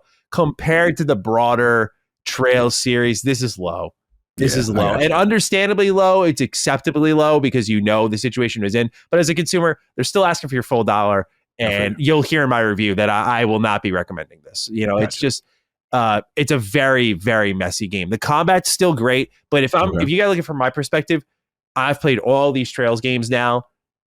Daybreak 1 is my personal favorite in the whole series. So to go from that to like one of the worst, people know I hate Cold Steel 4. It's not there.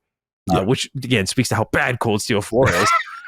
But what's weird is my prediction when my friend was talking to me, I was playing this game, was like, oh, he's like, I have a whole development story for you on this game. I was like, okay. My prediction was this was their pandemic game. Funny enough, 2 of my top 5 Trails games in Reverie and Daybreak 1 were the pandemic games. Wow. And I'm like, dude, well, I was like, put them back. Put them in the bin. Put them under the ground. I was like, what the hell happened? You see how they have when they don't have a lot of time and resources? Yeah. I was like, damn it, man. But their next game is Kai no Kiseki. Farewell, O Zamuria. It's the subtitle. And I want this damn series. They're 90% done after this coming one. So I think we might be in like the final 3. Okay. It's hard to say. You never know. But hey, dude, they jumped from like 70 to 90. So I don't know. But I said to my friend, I was like, they are going to get ready to kill so many characters. There's so many characters in this series. And like, I don't really get that sense if we're nearing that 90% mark that things are coming to a head. But this definitely, I will just say, without spoiling for my fellow Trails fans, they're bringing back some old faces for this one. And it is very exciting. They're taking a Reverie approach to it where they're splitting the game into multiple routes. And some of the combinations, in particular, one of them is 2 of my favorite characters, like number 1, number 2, back in the same party for a round. I'm just like, okay. So very excited for the future.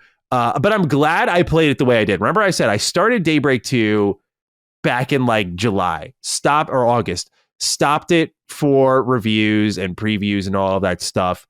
If I played this game, like I said, it took me 65 hours and like about 35, 40 of that came in this last stretch. If I did this all the way through, I probably would have come in here a lot more negative.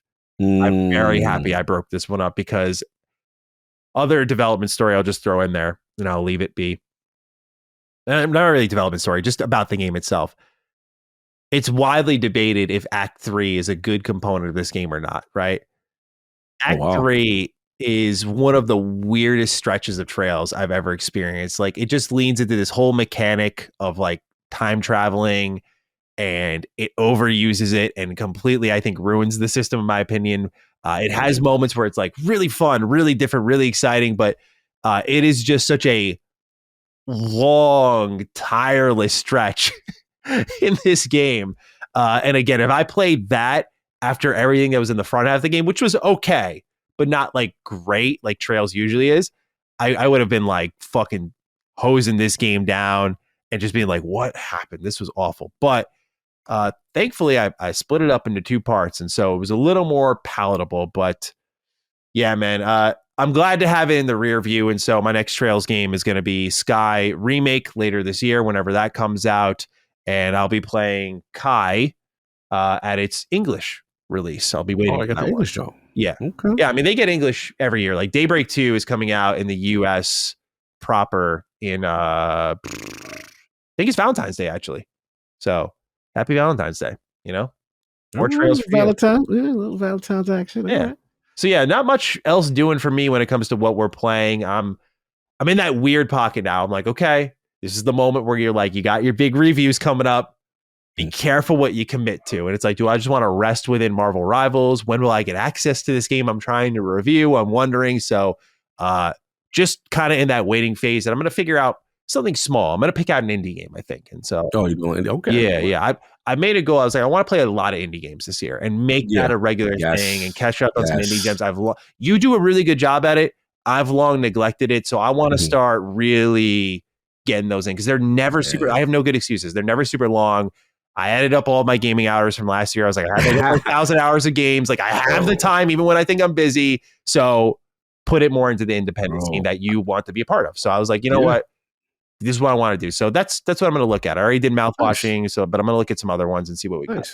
Yeah, I love it, man. To me, they're great palette cleansers and fun ideas too. You get so many cool new ideas, and even though this may be not considered indie, but when I was waxing with which alters and stuff like that, and there's certain things I'm just really excited about. I don't know if it's indie, but have you played Forgotten City? You have, right?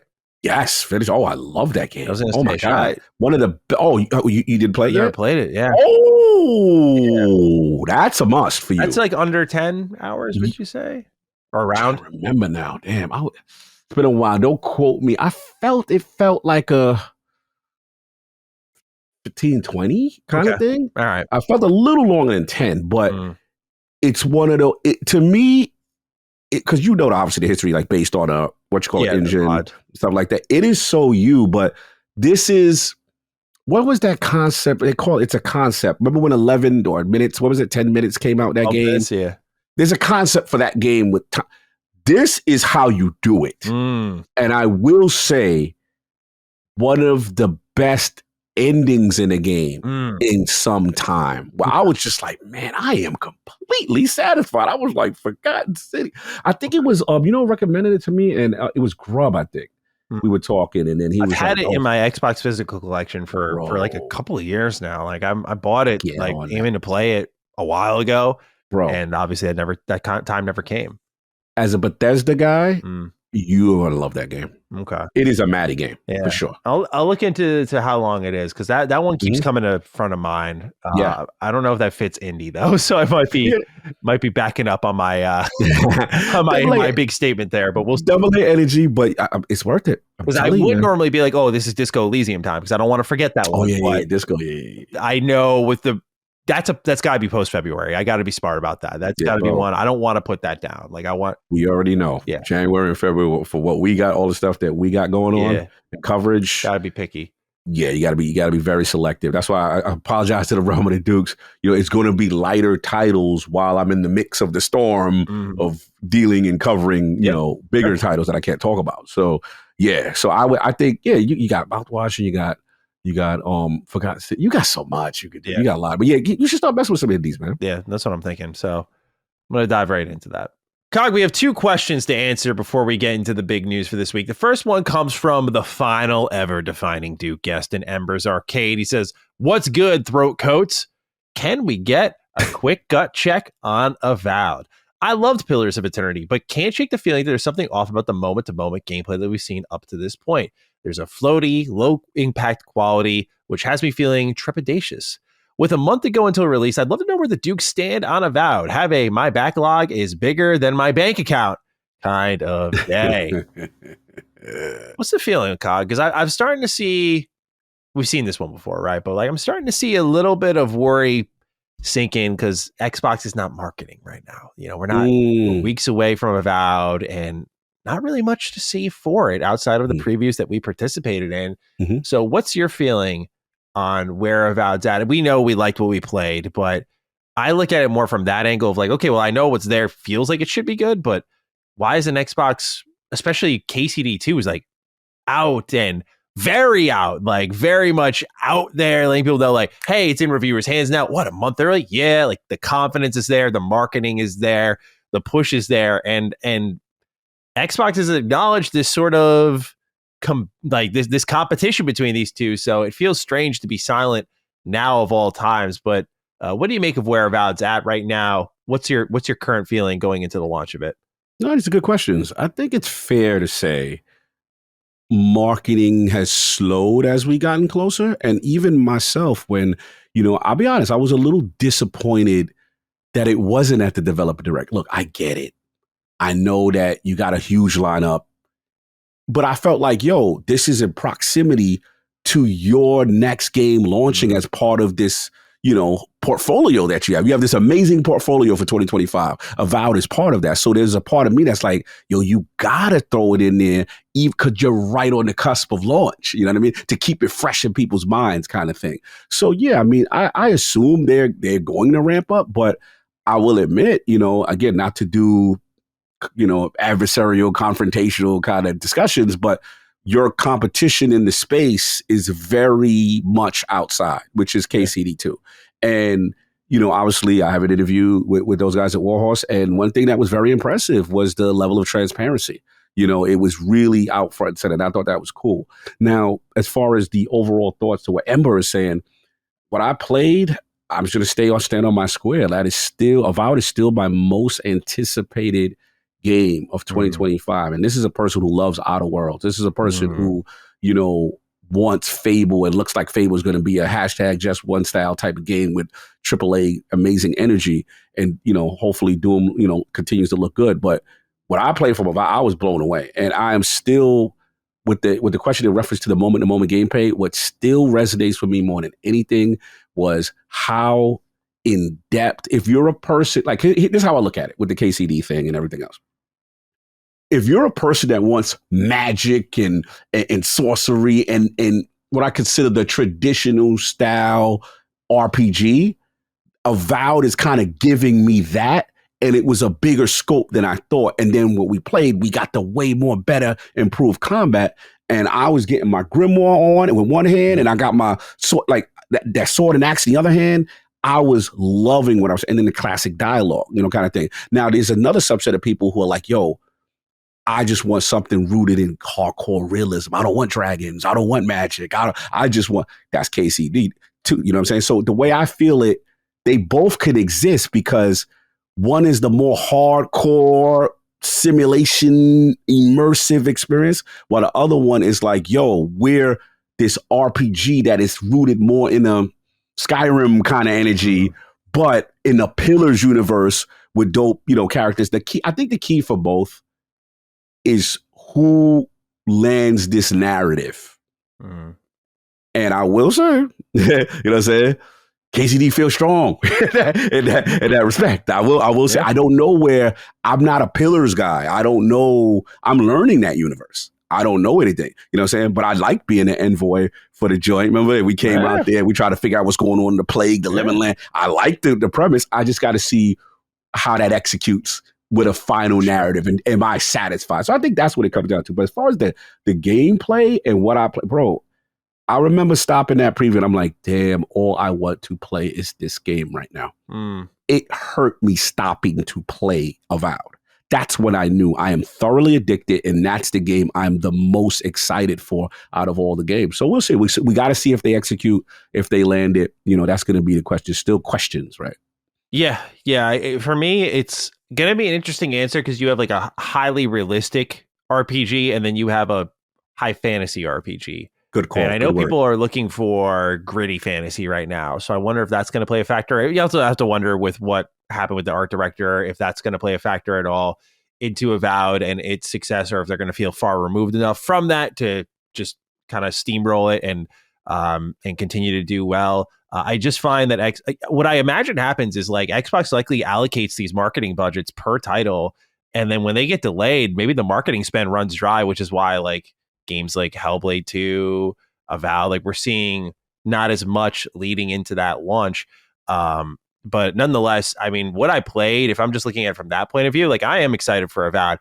I will admit that knowing the Outer Worlds 2 might be on the other end of this year has kind of put a pin in that a little bit, just because I do have a little bit of a favorite, you know, but hey, maybe at the end of this year, that's going to be the fun part, is at the end of the year, it's like, dude, the fact that I can size up 2 Obsidian RPGs in the same year is like a blessing. So it's an abundance of riches. I'm not complaining, but maybe Avowed comes out on top. I like the approach to the gameplay. I like the approach more so to the openness that the environments have, the exploration, very Skyrim feeling, despite the game. I know when people first saw it, like, oh, is it going to be Obsidian Skyrim? It does have that flow, but with more hubs, and I prefer hubs over open world. So it's hitting all those right marks. The only thing that I soften on is character design. I'm not in love with how the Pillars characters look. So that's my gut check. Like if I'm going what I played, like there's no reason to fear for me right now. You know, is it going to be a game of the year title? I don't know yet. I mean, I played 2 hours of it, but I feel like visually it's an upgrade. But the problem is like it's an upgrade for Obsidian, right? But KCD looks pretty good. I mean, KCD, yeah. So that's why I think just getting out there, being loud about it, would do them some good. Rally the troops, if you will, Xbox. One last thing, though. Sure. I will say, I really like the combat in Avowed. I worry, you know, with a lot of times the reason why people didn't give, KCD is a masterpiece game, the first one. A lot of people didn't give it a full shot because they got off-put by the onboarding and how hardcore difficult it is to get the combat going. So my concern is the person, the casual guy who wants to just jump in, right? How is that going to go? That's what I think Avowed does have going for it. But then to your point, hyperrealism, hypergraphics, you know what I'm saying? Like, it's going to be a fun thing. Yeah. I'm good. I mean, I get both. So I'm chilling.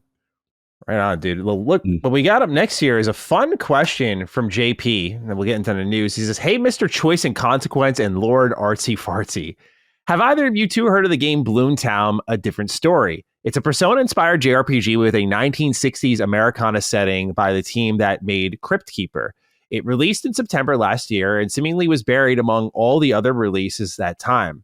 I don't think the game got much shine it deserved despite its quality. It's a shame that good games like this released into the flooded market may never ever get seen by most people. And by the way, I bought this game just by sometimes I do a rare, I'm buying to support. And it usually falls to the indie community. Like I did it for Unsighted when I saw it was by a 2-person team, but that was also a top 10 game for me that year. But when it came to Bloomtown, I was like, yo, Persona inspired. And it's got Stranger Things vibes. It was very cool, very different. I bought that $20 on my Switch, and we're waiting for the Switch 2 to fire that one up. So that's queued up. Cool. But very cool game. Please look it up. Bloomtown, A Different Story. So thank you for the shout out there, JP. But he asked afterwards, Maddie, with you getting closer and closer to showing off your upcoming game, are you nervous about it not being seen by a wider audience?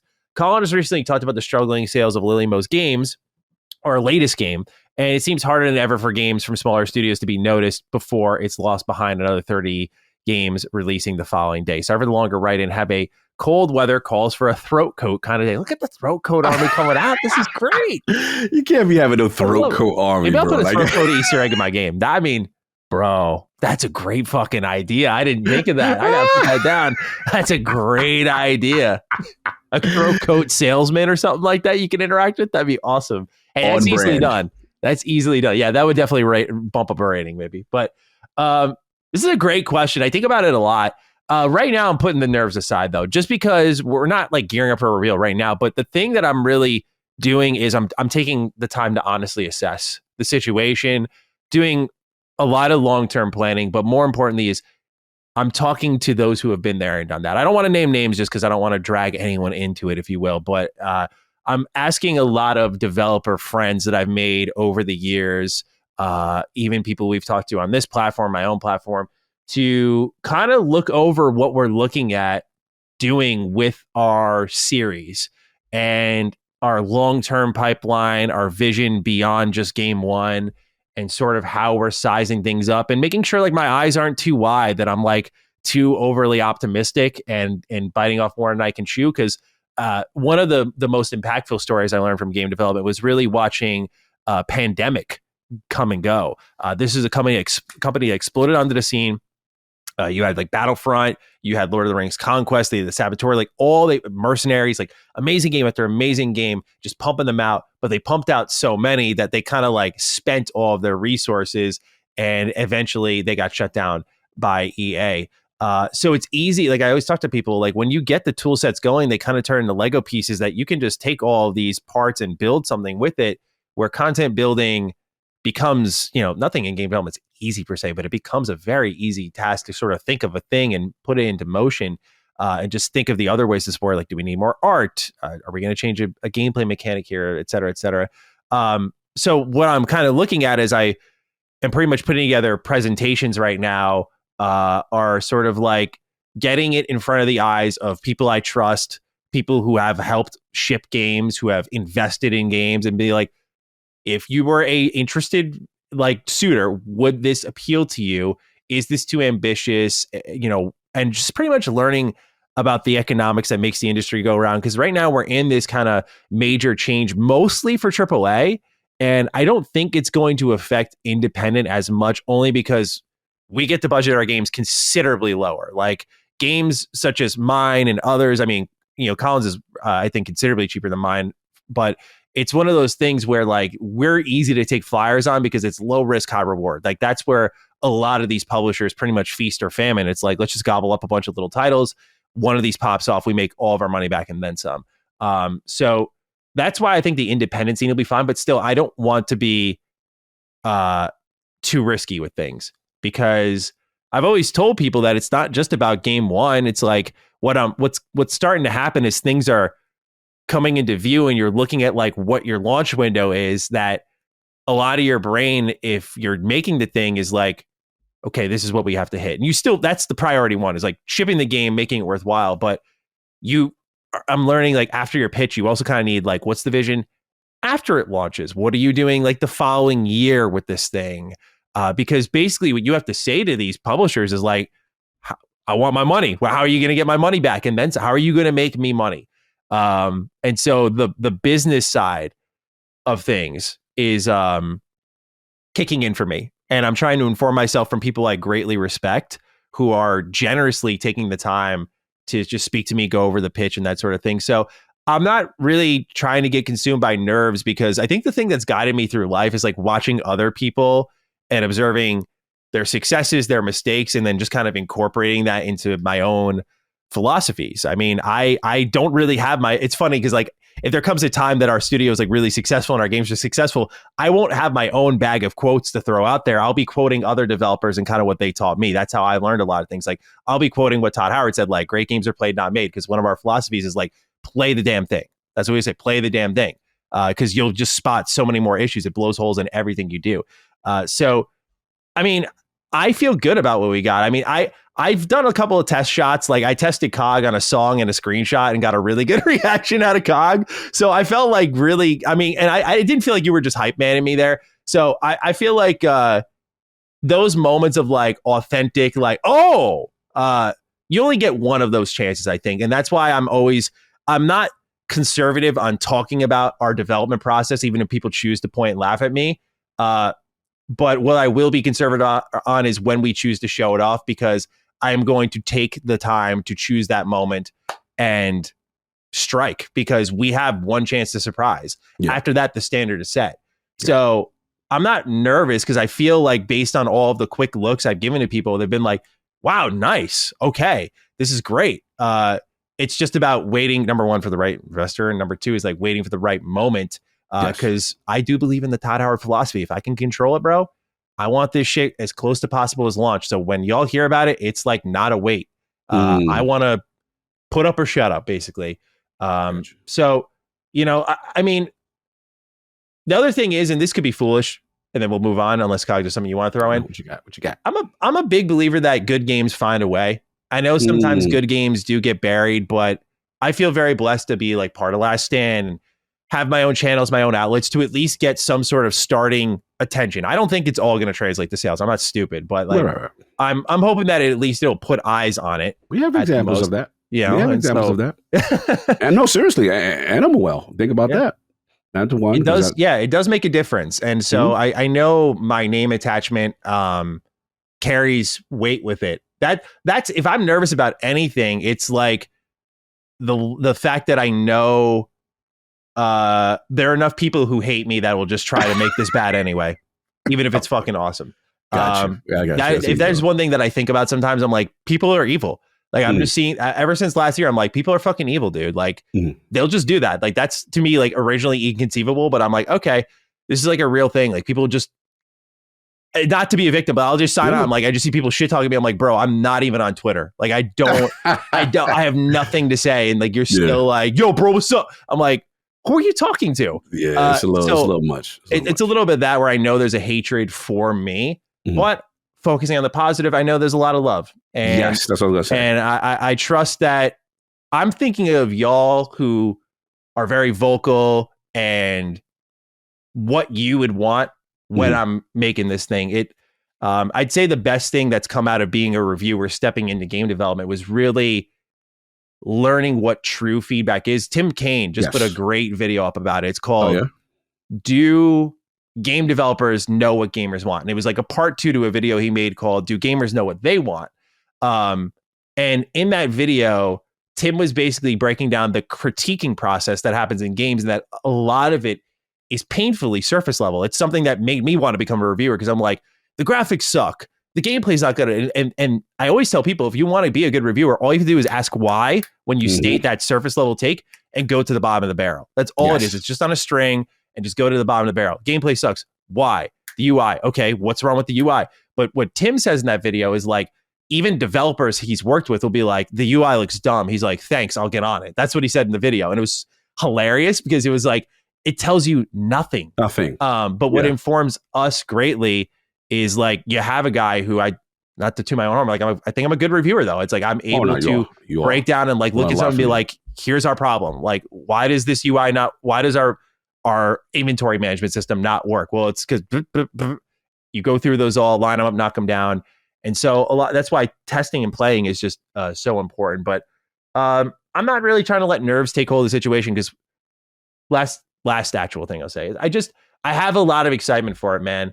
It's really like an exciting thought, man. Like, we're having some really cool talks about things we can do as a small team beyond game one. And I'm just like dreaming of this world where I can kind of give back to the industry that's given me so much. And like, I feel like I sound like Phil right now. I can see it. I can see it. Yeah, you stupid. But I know I have to deliver. You got to deliver. No, fair enough. It's real. I'm more excited than anything, man. Like, I know reality will come and get me when like it's time to ship, and I'll have those nervous thoughts. I'm not immune to them, bro. I'm human. But right now, it's like an immense amount of gratitude to be able to like have a team of 10 of us take an idea that I had, and like we've sat down, brainstormed it, evolved it, grown it, changed it, and like made it so fucking cool in so many ways that I'm just like really excited for people to get into the universe, man. Like, I'm very already proud of what we've done, and I don't want to oversell it, but just I'm really proud of what we've done. And so I can't wait for the day is really how I feel. And I can't wait for like what comes after that and the opportunities we'll have. So that's kind of where I leave it. You know, it absorbs me completely. It's almost an obsession. It's like a fixation, bro. It's more than passion to me. And I feel like if I'm at the top of the leadership, I think it should be that way. Yeah. I don't expect my staff, if you will, to be on the level of fixation I am. But bro, I'll be sitting here like working narrative charts, working spreadsheets in like the middle of the night because I'm just like thinking about it. I'm like, I gotta like get going. Like, it just amps me the fuck up. That consumption of it. Yeah. That's that. Nothing's quite grabbed me like this. So that's great. I'm very excited by it right now. But when the time comes to show it to people, I guess my belief is, I trust the people who have followed me this far, and that they'll show up and support if they like what they see. And I trust that it'll be a good thing that will kind of find its own way where, people will just word of mouth. I think word of mouth is the most important thing for indie. Yeah, absolutely. But at least we have a good starting point like here. And on my own personal outlets to at least let people know this is a thing.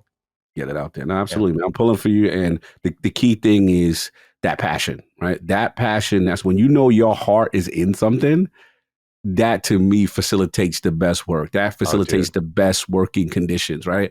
And having that level of commitment, that's what I feel like life is about. Like, you always want to do what you're passionate about if you can, right? If you're able to. That's what I'm saying. Yeah. Like, but that's what it's about. So I love that. Like, I'd be foolish to let nerves take over because I just feel very fortunate to be in this spot. I mean, it's a risk, of course, but I feel like that time for being nervous about it's come and gone. Like, I just did my taxes for the year and I'm like, Christ, bro, like I'm literally flushing technically a ton of money down the drain in the scheme of like, this could be money invested in the stock market. This could be money just sitting in my savings account. Like, I could be in a much better spot in a lot of ways, but I'm choosing to really just go after what I believe in. And like, to me, I guess I'm putting my money where my mouth is literally because I've always been a big believer that like, I don't take this money with me. I'd rather, even if this fails, like, I just want to do this with the team. You have to. And just like, I feel like that creative obsession took hold of me in 2020 and has never let go. Yeah. It has only evolved. And it's why I hate jamming into my commentary, because I know people want me to show something before talking like that, but it's such a bigger part of my life than I think people know, that it's like, I'm not just a bankroller, dude. Like, it is such a creative outlet for me. That like channels like Mr. Matty, or like where I'm putting together the news and I'm just talking and giving my thoughts, like that becomes a bit of a job, but this is like where I just pour all of my heart and soul into. It can be like a journal at times. Like, it's healthy in a way. It's great, man. So I just feel lucky to be able to do it at all, because I know, again, I just have to recognize the privilege. Like, I know there's a lot of indie devs who are doing what I'm doing without having the channels, without having the outlets, without having the ability to help get a little bankrolling going for it. Like, Absolutely. I'm in a blessed position. I'd be foolish to not take advantage of it and be grateful for that opportunity to maybe try to entertain people, inform them, educate them, etc. So that's what it kind of boils down to. So yeah, I'd be foolish to be nervous is how I think about it a lot. It's real talk, man. I respect it, man. You guys are the superheroes. I always felt developers are the superheroes. No, I'm not a superhero. Yeah, I'm not. No, you are. Let me tell you why. Regardless, win, lose, or draw. Let me tell you why you are. Okay, I'll hear you. Because I go to all these conventions. I go to indie play jams. I do all this stuff, man. And to me, the sacrifices that are made, like you said, I could be investing this. Maddie could be investing this in God knows so many other things to secure a more secure future, right, so to speak. But the reality is your passion is this. And I've seen people upend their lives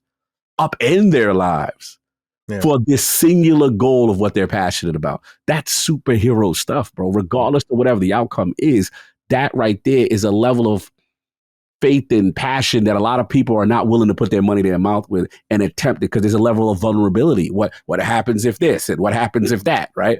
Yeah. But you nail it and you put yourself out there, like, bro, it is a huge deal. So yeah, man, regardless of what win, lose, or draw, always gonna have my respect because I know I interview these guys all the time. You know what I'm saying? Like, I know what that mindset is, and it is a gangster mindset and a person that is passionate. Yeah, that's it's the excitement of taking the lid off of it too, right? Like it's like, to me, one big Christmas gift.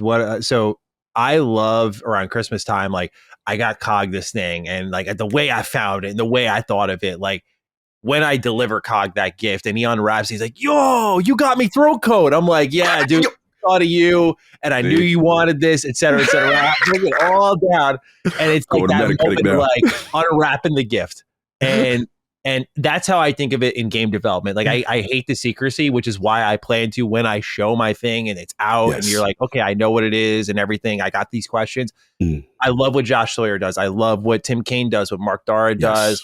I love what the GDC panels do, where they like really unpack the process of making these games.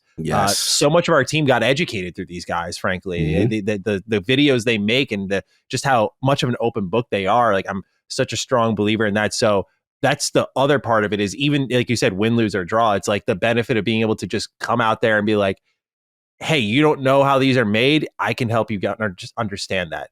And in a sense, as someone who's very just passionate about the general understanding of the industry, that's also just going to be a benefit long term, is just knowing how the sauce is made, because it led to me appreciating a lot of games more and understanding failures more. And that's why, like, people are like, where's angry, youthful Shadow the Hedgehog Maddie? I'm like, it kind of, with the understanding of what is happening, a lot of my anger went away on games that failed. Beautiful. I love that. Look at my boy. Look at him growing up. Look at my boy. I'm loving this maturity right now. We setting 2025 off good, right? I love that, man. That right there. That they need to clip that sentence right there, because I think that really provides a lot of nuance for the commentary on video games. And I just try to be empathetic, man. I really do, because it's tough, man. Video games is difficult. It is hard, and this industry is rough. But to hear what you just said and to say, like, now you're on the other side and you're seeing, and you're like, it's an appreciation, right? Because even from the failures of games that we love, like, yo, wow, that was one of the reasons why I started ILO's podcast. Because I was just like, bro, like, as gamers, we think we know everything. We don't. I still to this day don't know stuff, and I'm like, yo, how did that happen? And you just get that insight, and you're like, okay. There we go. You can't be prepared for every scenario, but I think there's a fear of failure, understandably so, in the industry. And I've always said that, like I wouldn't be the commentator I am today if you were to document one of my well-known failures if I didn't make my Fallout 4 review. Like, I just wouldn't be the reviewer I am today if I didn't understand in that moment where I fucked up. So that's why before we went to pitch, like, I'm putting this in front of developers I greatly respect and being like, what do you think? If they're like, nah, bro, like, that's when we first started working on the game. I told the story, but like, when people were critiquing my writing, I needed to get better. And I was like very sensitive about it at first, because it was like very personal to me. But then I realized, I'm like, number one, this is a business. 2, people aren't going to give a fuck. And 3, this is how you're going to get better. Like, you got to listen and learn.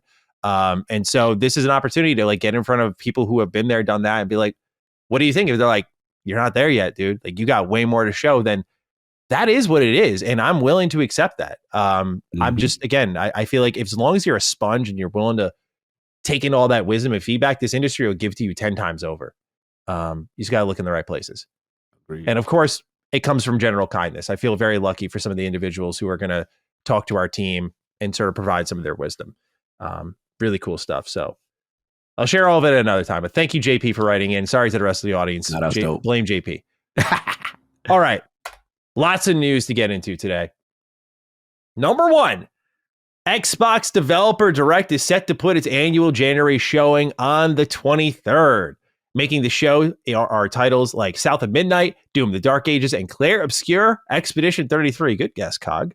As tradition dictates, there is a fourth game at the Developer Direct, but this one is being kept a mystery at the time.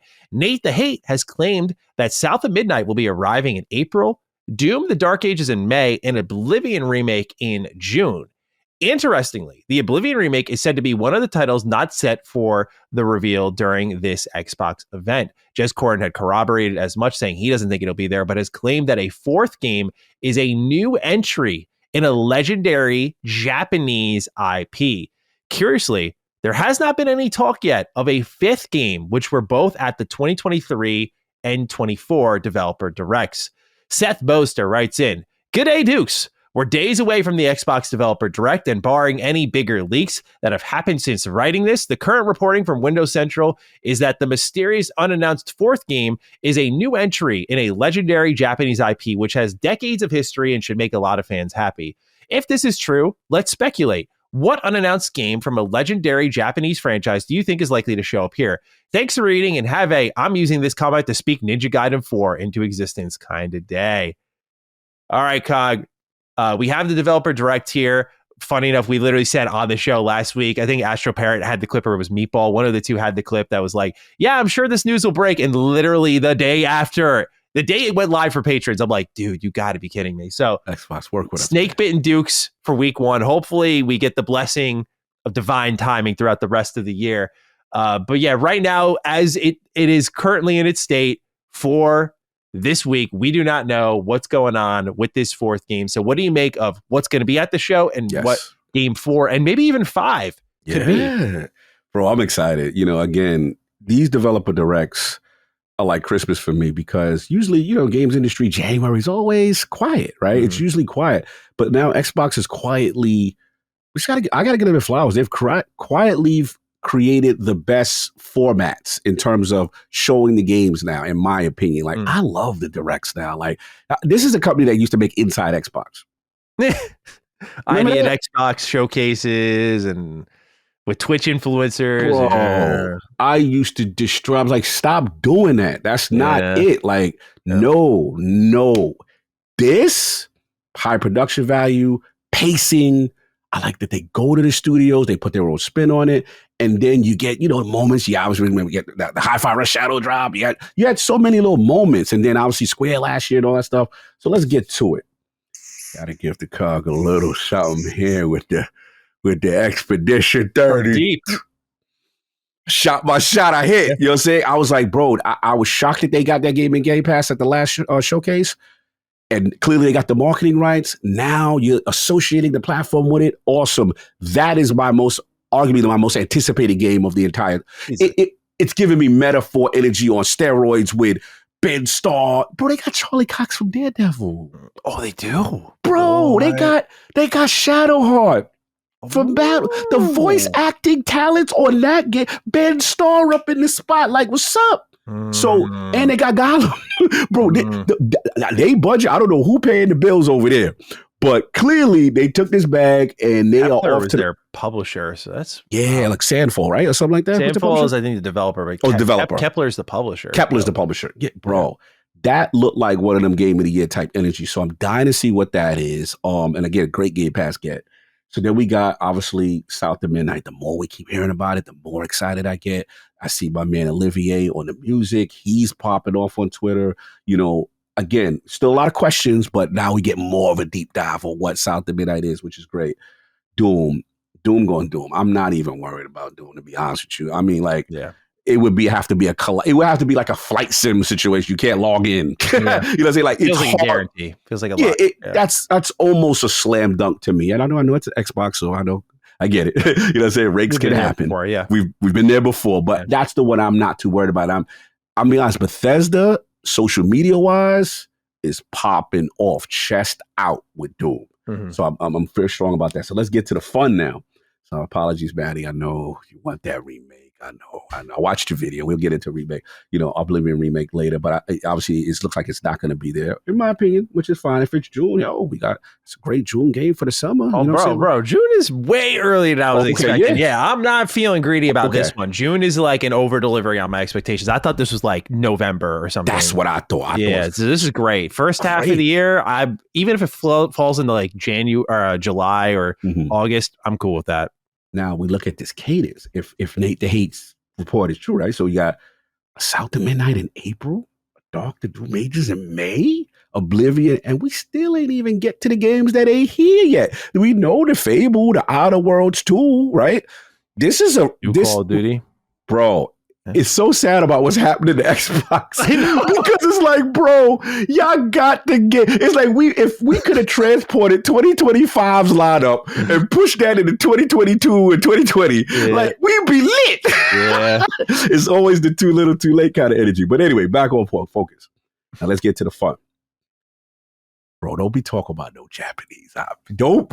You gonna get me excited now. Yeah, Xbox, stop. Like this is now developer directive dreams for me now. Now you was already cooking with what you already knew about. Now you got the nerve to be like, oh, we gonna have a Japanese IP. And the rumors, like last year, there's usually that 5th game that's a shadow drop. So look, if you want to talk about a ninja game, if you want to talk about going into the Resident Evil or Capcom, whatever you want to talk about.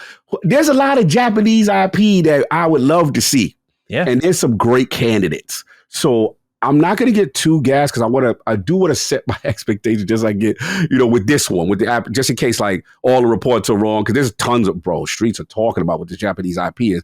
And I don't want to get too crazy. I'm trying to keep expectations down. So I'm not mad because this is technically supposed to be a bonus thing. I don't want to come in here like, yo, you better have Persona 6 or else. Or like, I ain't on that type of time. Let me calm down. But I just like the fact that it's a Japanese IP. And then the last thing, shadow drop energy. Like this has now been consistent. What is it? Mana or something? What was one of them was I thought like a shadow drop or something, but Hi-Fi Rush was the shadow drop. Like, you're talking about the random 5th appearance kind of, or yeah, because last year was Mana. Last year, yes, it was Mana, right? Yeah, that was a surprise appearance. So year one was Forza, Minecraft Legends. I'm trying to remember the other two. I think Redfall and Elder Scrolls Online, and then 5th was Hi-Fi Rush, which shadow dropped.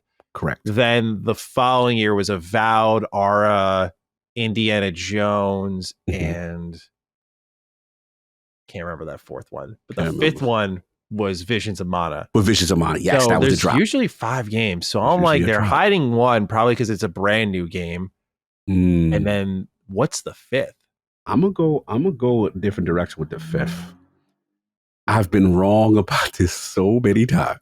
Okay, but if now to me it feels like I feel like Tekken gave me the alley-oop. Okay. I think it's time. And I mean, I know the Square did come last year, but like, I feel it's time to at least give one of them Final Fantasies. Bro, the PC version is out. The the ports are out. Like, and then Square keeps talking. Like, yeah. You know what I'm saying? Like Square's just, they just, I'm like, all right, at some point, I'm like, all right, shut up. Just show me when you're going to put it over there, bro. Like, you keep saying it. Like, so remember part of me like a question mark?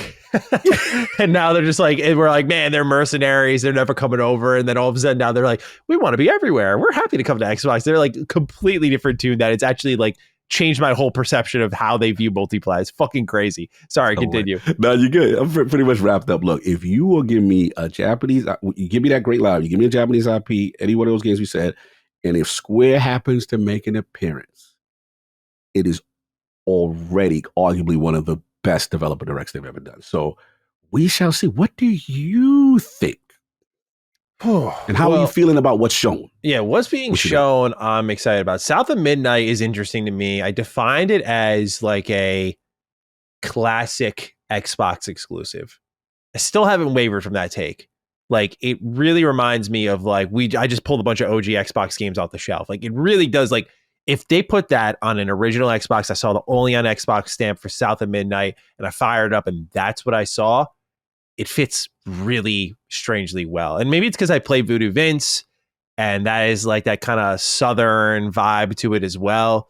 3D platformer as well. But I'm interested to learn more about this. If how big is the game? Because Compulsion, Hellblade 2 was a good lesson in like, just because you're gone for that long and you're building up does not mean that a lot of that time was spent producing content, meaning that South of Midnight could be a smaller game. That's fair. All things considered. That is fair. I didn't think I about want to that. keep my expectations in a spot, but that is realistic, and give the game a chance to surprise me.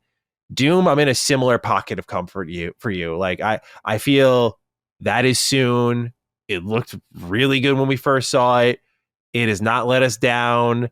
I like how they described Doom Eternal as a race car versus Dark Ages as a monster truck, and it immediately paints the picture of what you're doing in the game and how you're just going to barrel over enemies, and you're throwing like the Captain America shield, and very gory, of course, and flying dragons. It's beautiful. So it's one of those games that, like you put it perfectly, it would take a colossal cloud server level failure to, I think, take this game down. So yeah, all of my excitement is driven into Clair Obscur, which I rewatched the IGN preview on.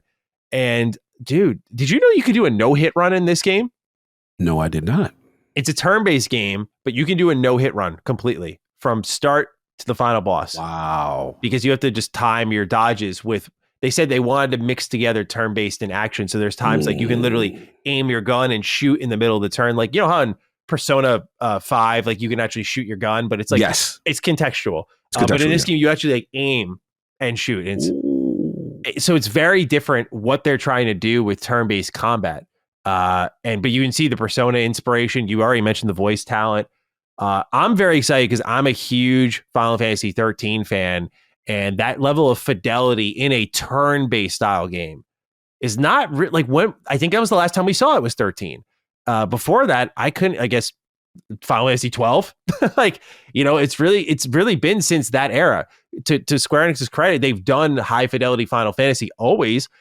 15, 16 even, but those were open world action games. To do high fidelity and turn-based is considered a big risk.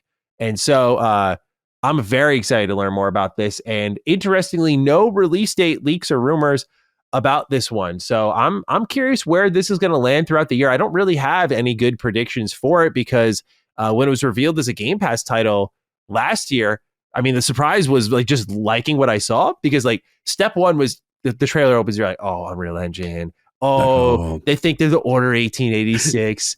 And all of a sudden I see them all lined up. The UI pops up and I'm like, oh, it's turn-based. Like my whole brain it flipped the switch. I was like, yo, we yelled that out in the theater. Let's say, same thing. Completely flipped the game on its head. I went, I'm all in. So I never really considered it being ready by this point. I wonder if this is a front half of the year kind of game. I don't know why. Just my heart kind of tells me second half. Not like deep holiday period. But yeah, what's really interesting is normally the developer direct is designed to kind of decorate the beginning, middle, and end of the year.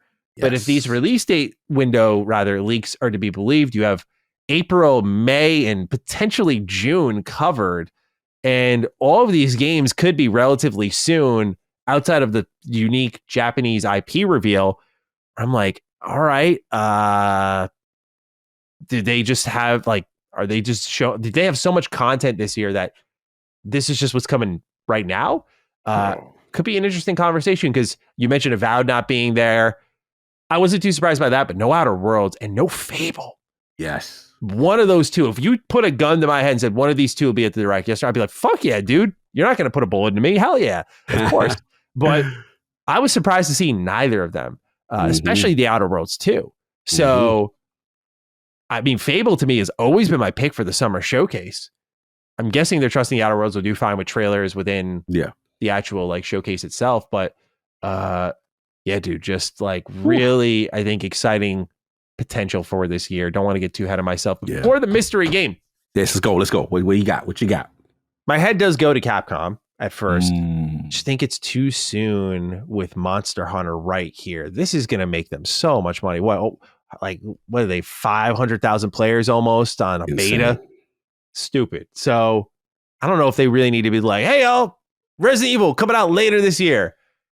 I don't really get that energy from them, but I do think of my Blue Bomber. Oh, you're doing it. That's a new entry in a legendary Japanese IP. So I think of my Blue Bomber. Hopefully, if it is him, it's X, not a fucking 12th Mega Man. But I digress. Keep hearing people talking about Ninja Gaiden. And this one is interesting because there is a AAA studio with the producer of all the Ninja Gaiden games directing a title with Koei Tecmo. And they said in this article, they were like, oh, he's got the sword ready. He said in that article that they are going to be revealing their game in 2025. So that seems like a pretty good indicator to me that Koei Tecmo could be here. And look, I mean, Ninja Gaiden is a great fit. It's a great fit. It has Xbox heritage back to the original. The second one was exclusive. The third one sucked at first, but then they did Razor's Edge, and Razor's Edge was really fun, I thought. Not as good as 1 and 2, but fun time. So I'd love to see that. That would get me really excited. And it would explain why we get a sudden Ninja Gaiden 2D game in the middle of the summer. Remember that? Yeah. Where I'm like, wow, I loved it, but I was like, why out of nowhere we're just doing 2D Ninja Gaiden? Like, this just seems like there's got to be a reason. So this would provide good rationale to me. Okay. And other Japanese IP, obviously we got to talk about the big one, the one that the Dukes always go into, Persona 6. Here's why I'm not a believer in Persona 6. Let's talk me through it. This feels like a summer game for Xbox. Atlas is a big fan of the Xbox Summer Showcase. Been there 2 years running with just like tons of games to show off. Metaphor was there. They had the exclusive marketing. And hey, with all the negative stories surrounding Xbox, that marketing did not hurt Metaphor. Million sales immediately. So that game shot up the charts, which is awesome to see. But we're talking like, what are we, 3 months removed from that game? That was October. Yeah. I don't know if I'm rushing to launch. By the way, I'm also saying this because we just got Persona 3 Reload at the top of last year. And then before that, 5 Tactica. It's been a lot of Persona. I think a lot of games with social systems. And if you're, I think even the biggest of Atlas fans, look, no doubt I will be hyped to see a Persona 6, but I feel like there has to be a level of like, hey, we just shipped like 100-hour video game, 130-hour video game, like in that range. Do you think the fans might feel exhausted if we had one at the top of the year, one at the end of the year, and then we're announcing a new one that's also coming soon? Like, do we really want to, like, I think give it a little time to breathe. Because I can't lie, I'm feeling just a tinge fatigued as someone who's played all these types of games, because there used to be big gaps in games with social mechanics. Now, I mean, Sega saw the money and they're like, oh, word, you guys bought 2 million copies of Persona 4 Golden just on PC. Okay, get the Persona train rolling. And all of a sudden, here come these ports. Here comes Persona to Xbox. Here comes more annualized Persona. So, I could see a world where they reveal it, but I think let Metaphor breathe. It has totally earned that. It's performed well. There's no need to rush past it, I feel, and move to the next thing so quickly. So that's where I stand on Atlas. I think they are a summer showcase appearance. So I guess I'm a believer in Ninja Gaiden at the end of the day, even if Resident Evil 9 and all the rumors just makes a lot more sense. I think Ninja Gaiden just sounds great in my head. I'm like, this is a great marriage of like Xbox heritage and a returning IP. Bro. And it is legendary. So I don't know. That's grown man tears for me. You know what I'm saying? Like that, that would, I love Ninja Gaiden. You know, I'm a Shinobi guy, no question, as the cops agree. But they're right on cue. Wouldn't be defining Duke without the defining police. But defining the law. Defining the law. Yeah, but like it is so synonymous with, you know, the brand and what I remember about that OG console, right? Just like, hey, and I love what it represents. And to me, the story of Ryu Hayabusa and the cinematics and everything involved with it, and then the Dragon Sword, and oh my God. Like it would, and then Team Ninja, the history there. They're like, bro, it's so much there. So again, I don't want to get too gassed because if it's wrong, it's wrong. But if it is, oh boy, what a perfect stage that would be. Yeah, I would definitely be emotional on that one for sure. So what's game 5? Do you think there's a 5th game? To me, game 5 got to be the Shadow Drop right now game. And Towerborn? I think I said that last year. Yeah, Towerborn feel like they still in the cut. Lately, it just feels like it's third party that's been like this, in the cut joint. So I'm with you on the Persona joint. That's Persona is a showcase game. That to me. So I don't see Atlas there, but I'm gonna still pull out my every year failed prediction that one of these Final Fantasies got to come. Okay. You know what I'm saying? On this stage. Okay. So I'm going to still stand on the Final Fantasy part because I'm just like, bro, this is the time. You know what I'm saying? And Clive is out here whoring. I got people to pick up Tekken 8 right now. Oh, they had to nerf him. Oh, they nerfed him. Namco had to get him. He's doing too much. Had to. I was watching a FDX video, and this guy was getting beat up by Clive, and he like shook his head mid-tournament, picked Clive, and then like swept him. And I was like, yeah, that's when you got someone OP. Yeah, Clive was a little too OP. You know what I'm saying? So yeah, that's it. So yeah, that's what I'm hoping for. I'm hoping for 16 to set it off. Because obviously, the reporting from Nate, he said at some point he feels 7, but I still feel 16 comes before that, and this would be the perfect stage to say boom and put this whole thing to rest. But we'll see. I've been wrong before. Yeah, I don't know. I feel like that's like a summer showcase announcement to me because I feel like that's a platform where you can kind of do this sort of, hey, we're bringing this over to Xbox now. Whereas like, Developer Direct, I feel is a platform of like, what's in front of us, like what's immediate. What's like coming to the platform long term, like what can you look forward to throughout the year?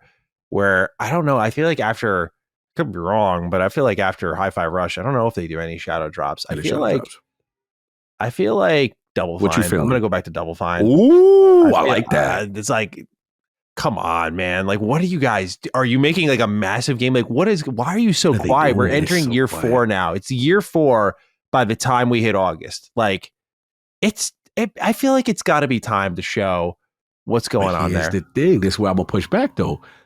Historically, the studios that we don't know about will be like, yo, what y'all doing? Right? In Exile, Clockwork, Showcase. They historically show their game studios that we don't know, what's going on. And then once we already know about it, then they'd be like, all right, Developer Direct. So that's the only person. I love your theory because part of me, I want to know what the hell Double Fine the hell's been doing.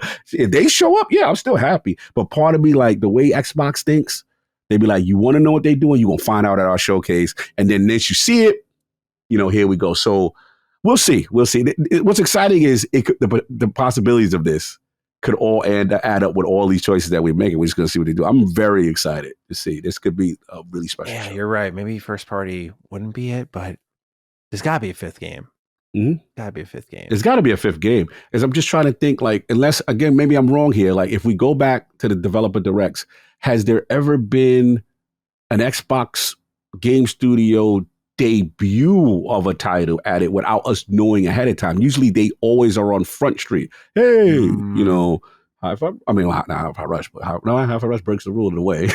Yeah, sure. I was got to break the rule. I would have looked over that one. It was like, what the hell Tango doing? Yeah, I caught myself.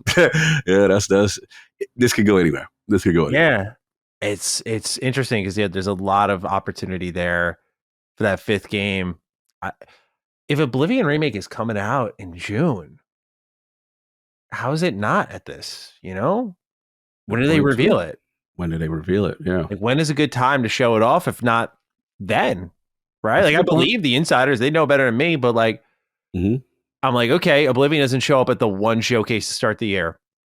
What are we doing? What Xbox doesn't usually throw on like an event between now and June. Well, technically, then that would mean Oblivion Remake is at the showcase as because we remember showcase like always now. Yeah, because think about it. Showcase is always first week of June.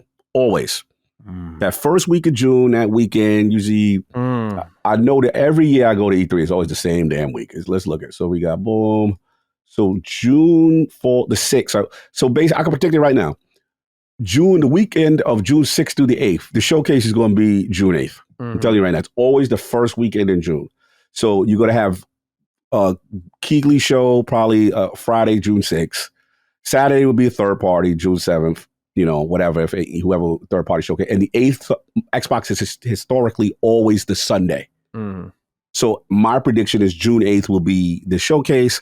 And if that's the case, you could drop an Oblivion remake and say, hey, out now or out, in a week or two. But you could say out now.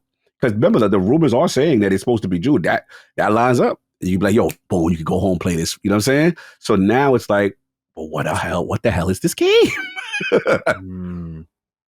Shadow drop in Oblivion remake, I feel like that would be so dumb. Like I feel like that would be so stupid from a business example. Like from a business point of view, like I feel like that is free money that you just get to pour a little bit of marketing budget into and let the game do the rest of the talking.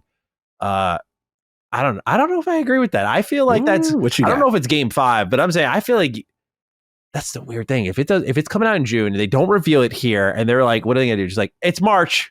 It's the Oblivion. I mean, I think there's some sort of Oblivion anniversary in March. So maybe they do it then. But does it have some type of event or like they don't have an event or anything, but that is an anniversary. And I feel like Bethesda fans, I've noticed, have always been drawn to like the special dates. Like, yes, the significance of Bethesda doing a Fallout Day stream last year is like, oh my God, they're actually doing something on the Great War date for Fallout. Like, this is crazy. Because Bethesda fans have always been attracted to those dates. So Oblivion came out in March. So I mean, yeah, hey, happy anniversary. We got a special Oblivion centric announcement for you. Maybe. Yeah, that sounds about right. I can see what the hell is game 5? I know. This is beautiful. What the hell is it? I have no idea. It's great. It's a great talk point. It's gonna be fun. It's gonna be fun, man. Absolutely. All right, Cog. Well, we still got a lot to go through here. So we have I'm typing the timestamp as I go along here. Xbox is shipping games on PlayStation and Switch, and a lot of them. Let's talk about it. Xbox is prepared to ship a lot of titles in 2025 on PlayStation 5 and Switch too. It's safe to say that after 2024, this was the expectation, but Xbox's willingness to accelerate their multi-platform strategy with core franchises that define the platform for generations actually may surprise you. The rumor began with Nate the Hate, who claimed that Halo, the Master Chief Collection, and Microsoft Flight Simulator 2024 are headed to PS5 and Switch too. Jez Corden followed that up, corroborating the rumor, and subsequently confirming even more games headed to other platforms. Those games are Hellblade 2, Age of Mythology, and potentially Gears of War 1 Ultimate Edition. He claims that these are set for PS5, but is currently unsure about a Switch 2 release. Furthermore, and far less shocking, is Halo 5 seemingly being on the move. Spotted by Rebs Gaming, the Lenovo Legion Go S webpage has a promotional image with Halo 5 Guardians, which sports a Steam logo. Mr. Scott, if you're nasty, has the first write-in on this subject. To the two Duke men of the Xbox apocalypse, well, it's official. The end is near, good sirs. Recent rumors have Xbox serving up burgers, fries, and shakes in the form of Halo and Gears to the competition. The apotheosis of their strategy seems to be manifesting, despite the dramatic opening. Am I the only one who doesn't view this as a big deal? I see Xbox playing a very different game than the competition. The minute they went day and date with PC, I've observed a change on the hardware side of things. For example, about a third of my friends list is on PC, with more transitioning every year. They all used to be on Xbox. They're opening up their walled garden, allowing other hardware to run their Xbox ecosystem. I don't really see this, how this doesn't expand their player base, revenues, and various brands. It's more options for the consumer and will likely result in some really niche hardware options for Xbox players. Most consumers aren't hardcore, so I don't really think the brand damage argument carries much weight with the bulk of consumers. I spent the last decade analyzing checkers, but this is chess kind of day. P.S. Lord Cognito with the excellent Clair Obscur call for the developer direct. Nice job. Thank you. There you go, Cog. Got all the props there. All right, dude. You got, how many we got here? 1, 2, 3, 4, 5, technically 6 Xbox games leaving the platform this year. And we got Halo on the move, Gears on the move. We always said, if these titles moved, that's it. That's the brand. So is that feeling the same as the rumors are starting to set in?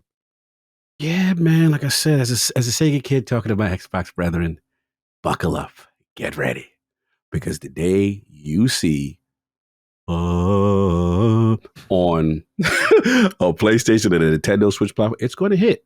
And I'm not trying to create a fanboy war or get people in it feeling. I just want to Gonna feel weird. Anyone who I will create a little bit of it. Anyone who grew up with like Halo Combat Evolved, like that was a mind blowing first person shooter for me. Still my favorite Halo game.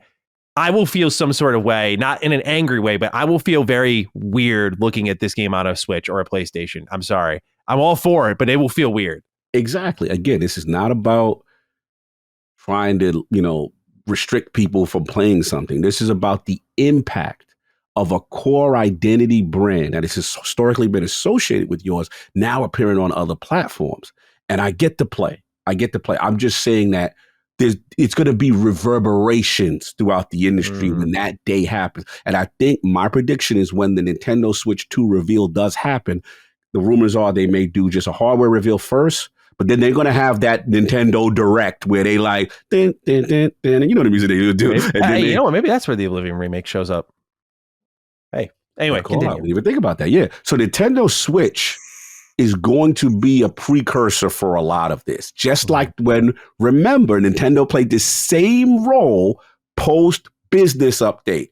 We saw a Pandemic announced over there. Nintendo seems to be the recipient of everybody's stuff. Remember what I'm saying? Like, remember even the what is it? The Horizon thing, you know what I'm saying? Kind of thing.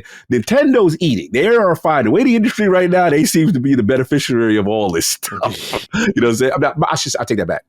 PC is the, like, if you're on PC, they just, it's a matter of time. We feel they go get everybody's games. That's how it's looking. But look, this is a big deal. Now, obviously, I've been on the record. I don't agree, right? I would love them to keep these core franchises part of their brand identity. I worry about the long term. You're already taking consoles now. I'm worried about the apathy towards the console if you were still going to make one next generation when in a timeline and in a multiverse where Halo is everywhere, where Gears is everywhere. Now, from the business side, right? Corporate Cog understands, okay, based on the reporting, you're tanking, you're failing, you did not hit none of your targets, you are in dire straits, and if you do not pivot, you're dead. I get that too, right? So if under that timeline, the Doctor Strange passed the Infinity Stone, the Thanos to survive, I get it, bro. So what I'm going to say is, look, this right here, if you're setting up your competitors, right, you can't give them Halo Infinite. You got to give them Master Chief. You got to get that audience to know what Halo is, right? To generate the sales. Now, we do have some short-term data with a title like Sea of Thieves that's like, 6-7 years old or whatever it is. Dudes bought that up like hotcakes. Dude, I was shocked Sea of Thieves did all that over there. #1 pre-order paid on the PlayStation Store over their own IP. Wow. Yeah. Now, granted, mixed results. Hi-Fi Rush did not do anything. You know what I'm saying? We don't know what the numbers was ground independent. I'm assuming not. But live, so I'm going to assume Halo Infinite and Gears showing up on a PlayStation Network storefront, on a Switch storefront, is going to shock the industry. And think about this, the casual will wake up, even if he's not in the know, you're going to wake up to the Nintendo store and see these, wait, what is going on here, right? That's going to be something. So yeah, this is the beginning. And then the other thing is, I think Jez's article said it, best. I think exclusivity for them is going to be based on just by, I don't say accidental, but in a sense of who's really equipped to do it, right? Well, Obsidian we see right now, they're kind of equipped. Right? You see Outer Worlds 2, they've kind of been in that, obviously ABK, Bethesda overall, Doom is, they're Doom, the Dark Ages, obviously their date, whatever, that kind of thing. I think studio, like maybe Avowed, the way the development was, they weren't ready to port that specifically, but, and South of Midnight because compulsion is smaller.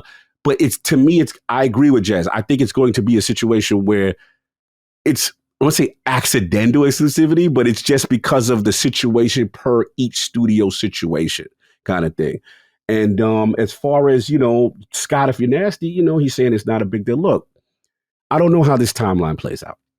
All I can say is that what it feels like. And as a person who loves the brand, This is when Xbox went to PC, but on steroids. I remember the pushback from them, bro. Yo, we paying for online. Dudes was upset, right? And then give it a year, dudes settle down. It's all right. Remember, this is the new normal now, right? All right, games go to PC, okay, right? This is that like your iconic brand. I don't know if you recover from that from a hardware perspective, but I do see a timeline where we could be talking about like, yo, remember when? Because again, last thing I would say is, dude, I remember when I woke up and I saw Sonic over there in a racing game with Mario. I remember it, Maddie. I remember it. So it's like, and now it's the norm. What Sega is everywhere, right? Kind of thing. So they're in a unique situation where they could be a third-party publisher long-term in a way with a console, but we'll see how long that continues. Again, if it's about survival, I just want you to exist, bro. I will take my feelings out of it. If you show me your checkbook and you can't pay the rent like you thought, you living in this expensive condo and you can't support yourself, you can't make your 100 mil, whatever it is that you thought you was going to do to live in this penthouse that you thought you was going to be in. Because that's clearly what they thought they was going to be in a penthouse. So, yeah. And then we find out the last part I'll say, like I said, jokingly, we got to deal with this reality. If the report was true, that 2021, they were going to kill the business, right? It didn't matter what they was going to do. They wasn't going to get that number.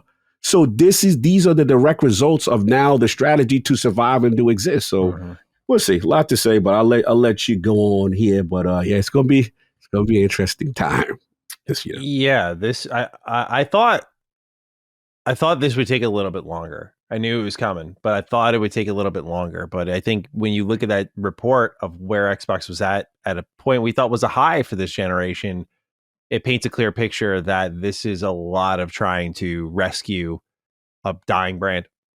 People aren't buying the games on their platforms. They're getting low platform engagement probably.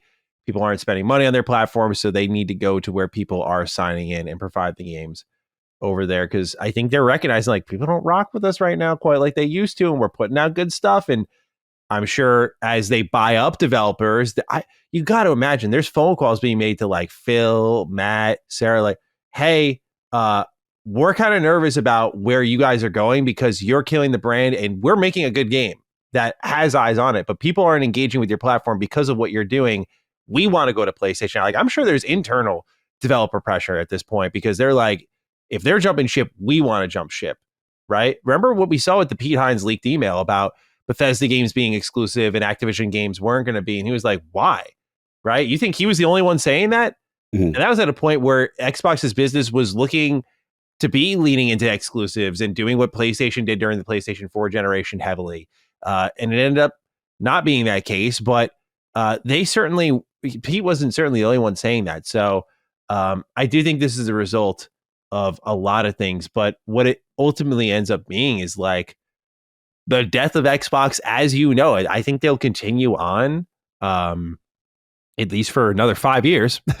But the Xbox, when Halo is off that platform in any way, shape, or form, especially Halo, I don't care if the optics on it are low now. I've certainly dragged Halo numerous times, but it leaving the platform in any way, shape, or form is the death of Xbox. And I'm not even talking about that 2011 Phil Spencer quote about we lose Halo, we lose our way, yada, yada, yada. But it is true. Gears of War as well. The Xbox glory days will always be defined by these two, hand in hand. Some of the best multiplayer gaming and co-op campaign gaming that you could ever have in one generation. The whole Gears trilogy and Halo 3. These two just go side by side. Look at that. Love the cog with the cog. Cog with the cog. These leaving for other consoles is like you can hear the church bells ringing for my Death Note fans out there. That's it, man. Like it's a tough change to grapple with, frankly, because it's like, wow, they're really going all in.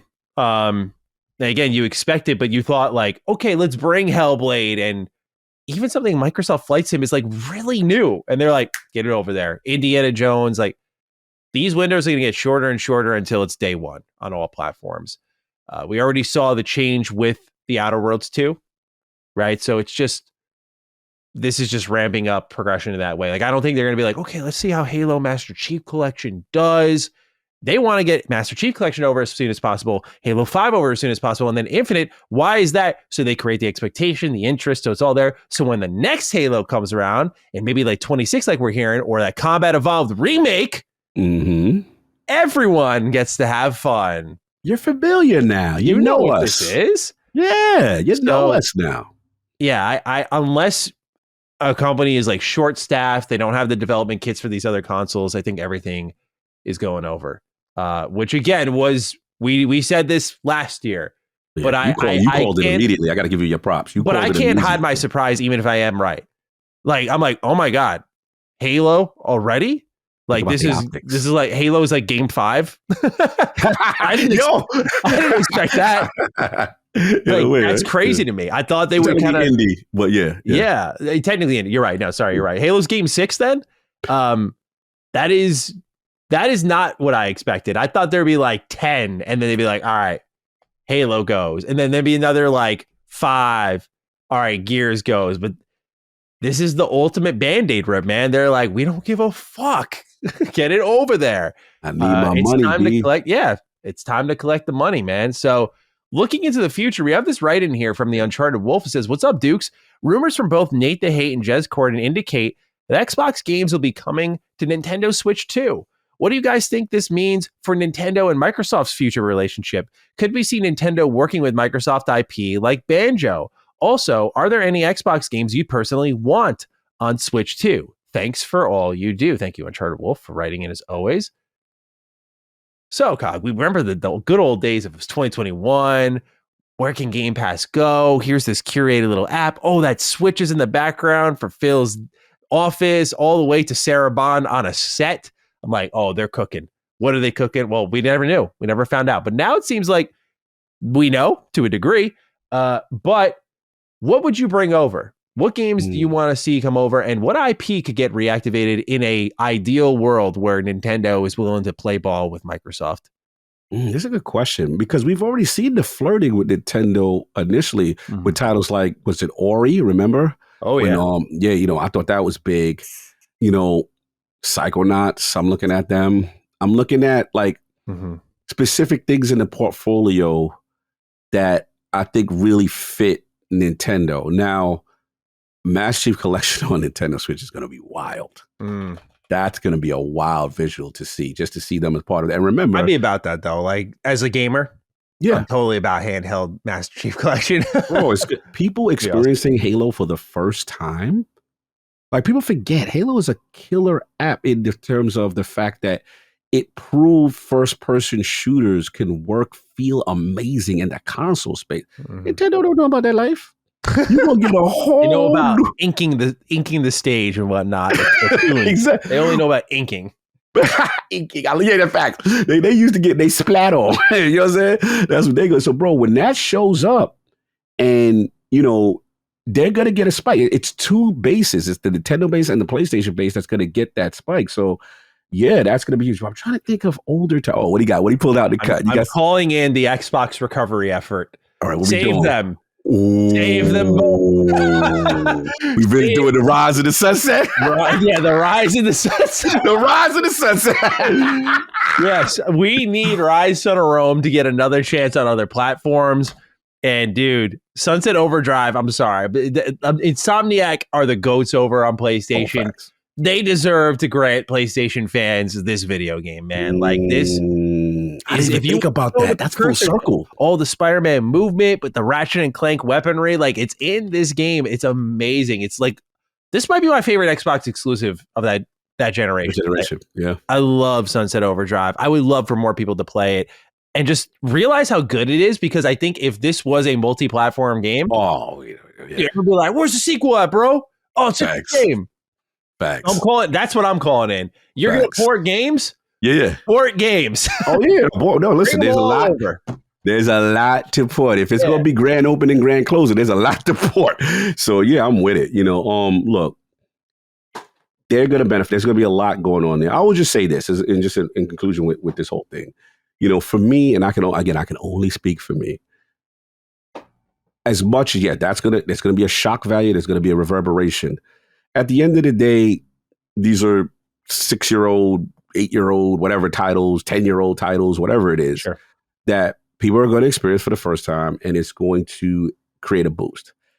For me, I can only comment on my enjoyment. The platform I prefer to play for is Xbox, and then ultimately I'm getting the service. So my thing is, again, if it's about survival, it's facilitating this service that you have for me that I love, I don't then they got to rock out. They got to go party in the club with the joints to allow you to continue and to allow me to play it where I want to play it. Because it's still, in my opinion, it offers value. Now, this may not be enough. Their service and their ecosystem might not be enough to exist on its own. Thus, the need to do this move to facilitate it. It is kind of the energy I'm going with right now until I hear more information, kind of thing. But yeah, it's going to be a while, bro. 2025 is going to be wild. Oh yeah, trust me and I'm telling my Xbox brother, buckle up.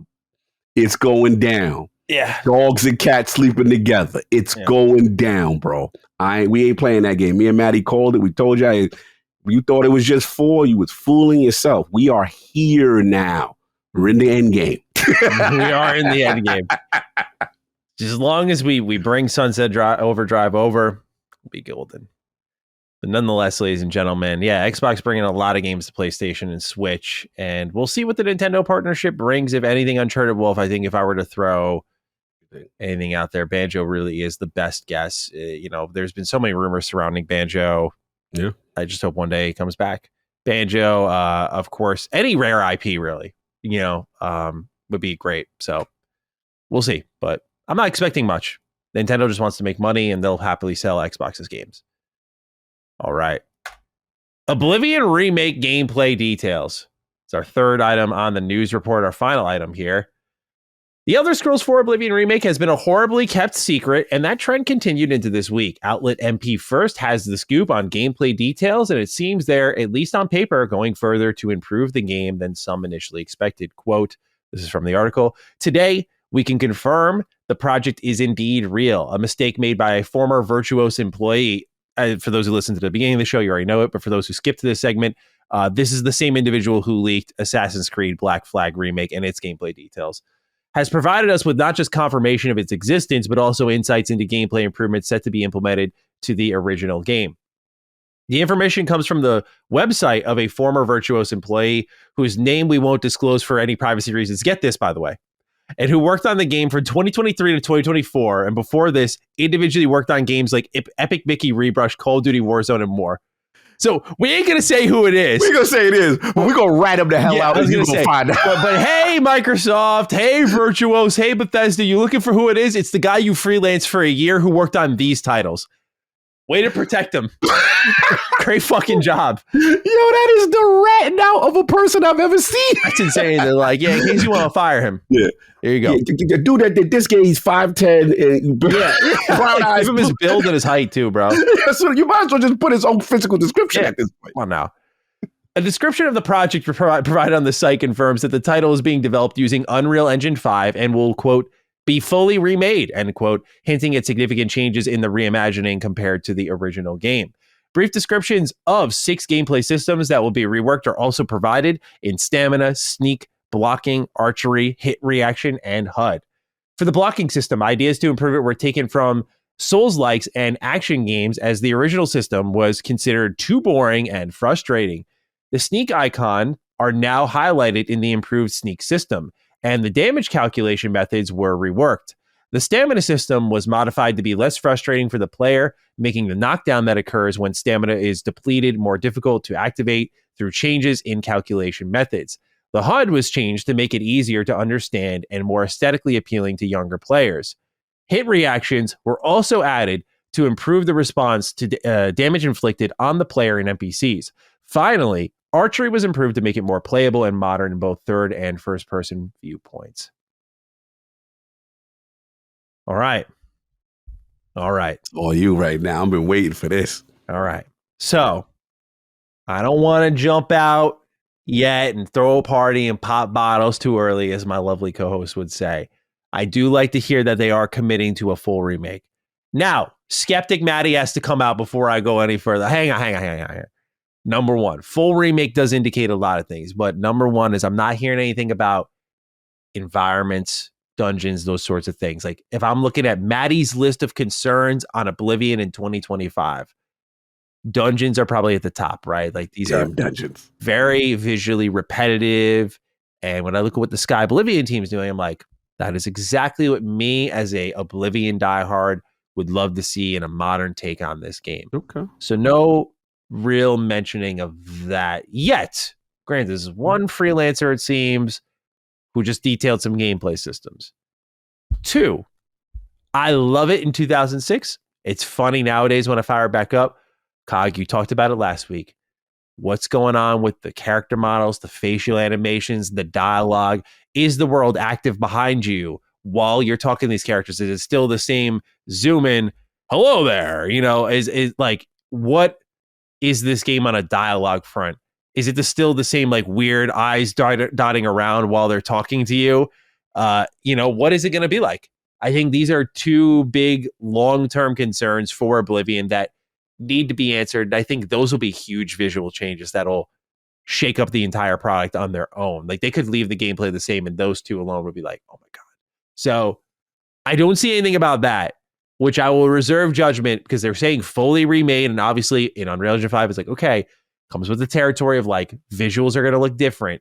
Character models are going to look different. I really like Oblivion's art style though. There's just something about it. Like it's funny. I'm talking about giving good feedback but like Oblivion's art style is like this mixture of like, it's very janky. It's almost like painterly at times, colorful. I don't know. So making it look too realistic, I think of a little bit. You remember when we got the Outer Worlds Spacer's Choice Edition? Oh God. Like everyone's eyes were really shiny and like their faces were shiny, and Unreal Engine has those moments where if you get an inadequate set of hands on that engine and like dudes be glowing. They look like the glowing one in Fallout. Like it's bad. So that's another thing. Like visuals are going to, I hate to admit it, but like visuals are going to determine a lot of this hype for me personally. I think many others. That's fair.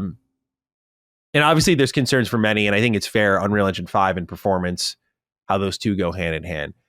However, for what is here, I think these are good things to target. Now, one more pessimistic thing I got to get out of my system because I got to kick it to you, Cog. What do you think about this HUD change? HUD was changed to make it easier to understand and more aesthetically appealing to younger players. Bro, it's an M for mature game. What do you mean? What do you mean for fucking younger players? Why is little Johnny playing Oblivion? Why? Why does he have to ruin my good time? Why? Why do we need to make it for him? Why? Oh, why would King of Code Delivers is like, yo, that Oblivion UI is nice. Like, let's do something like that. Why do you look at this and go like, how do we streamline this already really streamlined UI? Why? God, make it make sense, man.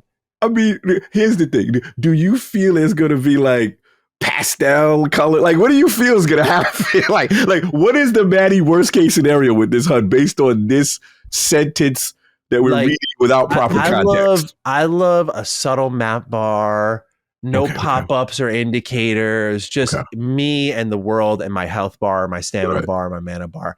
I'm worried that they're going to stretch these fucking things out, that I'm going to have quests dotted up on my screen. Like, you know, you got this one queued up, you got this sub-quest going.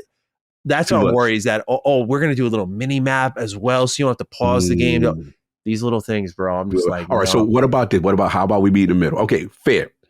What about they say, all right, this is the new joint for the new generation. Y'all never played Oblivion. Y'all used to how these RPGs now. We made this modern style thing that clearly Maddie does not like, right?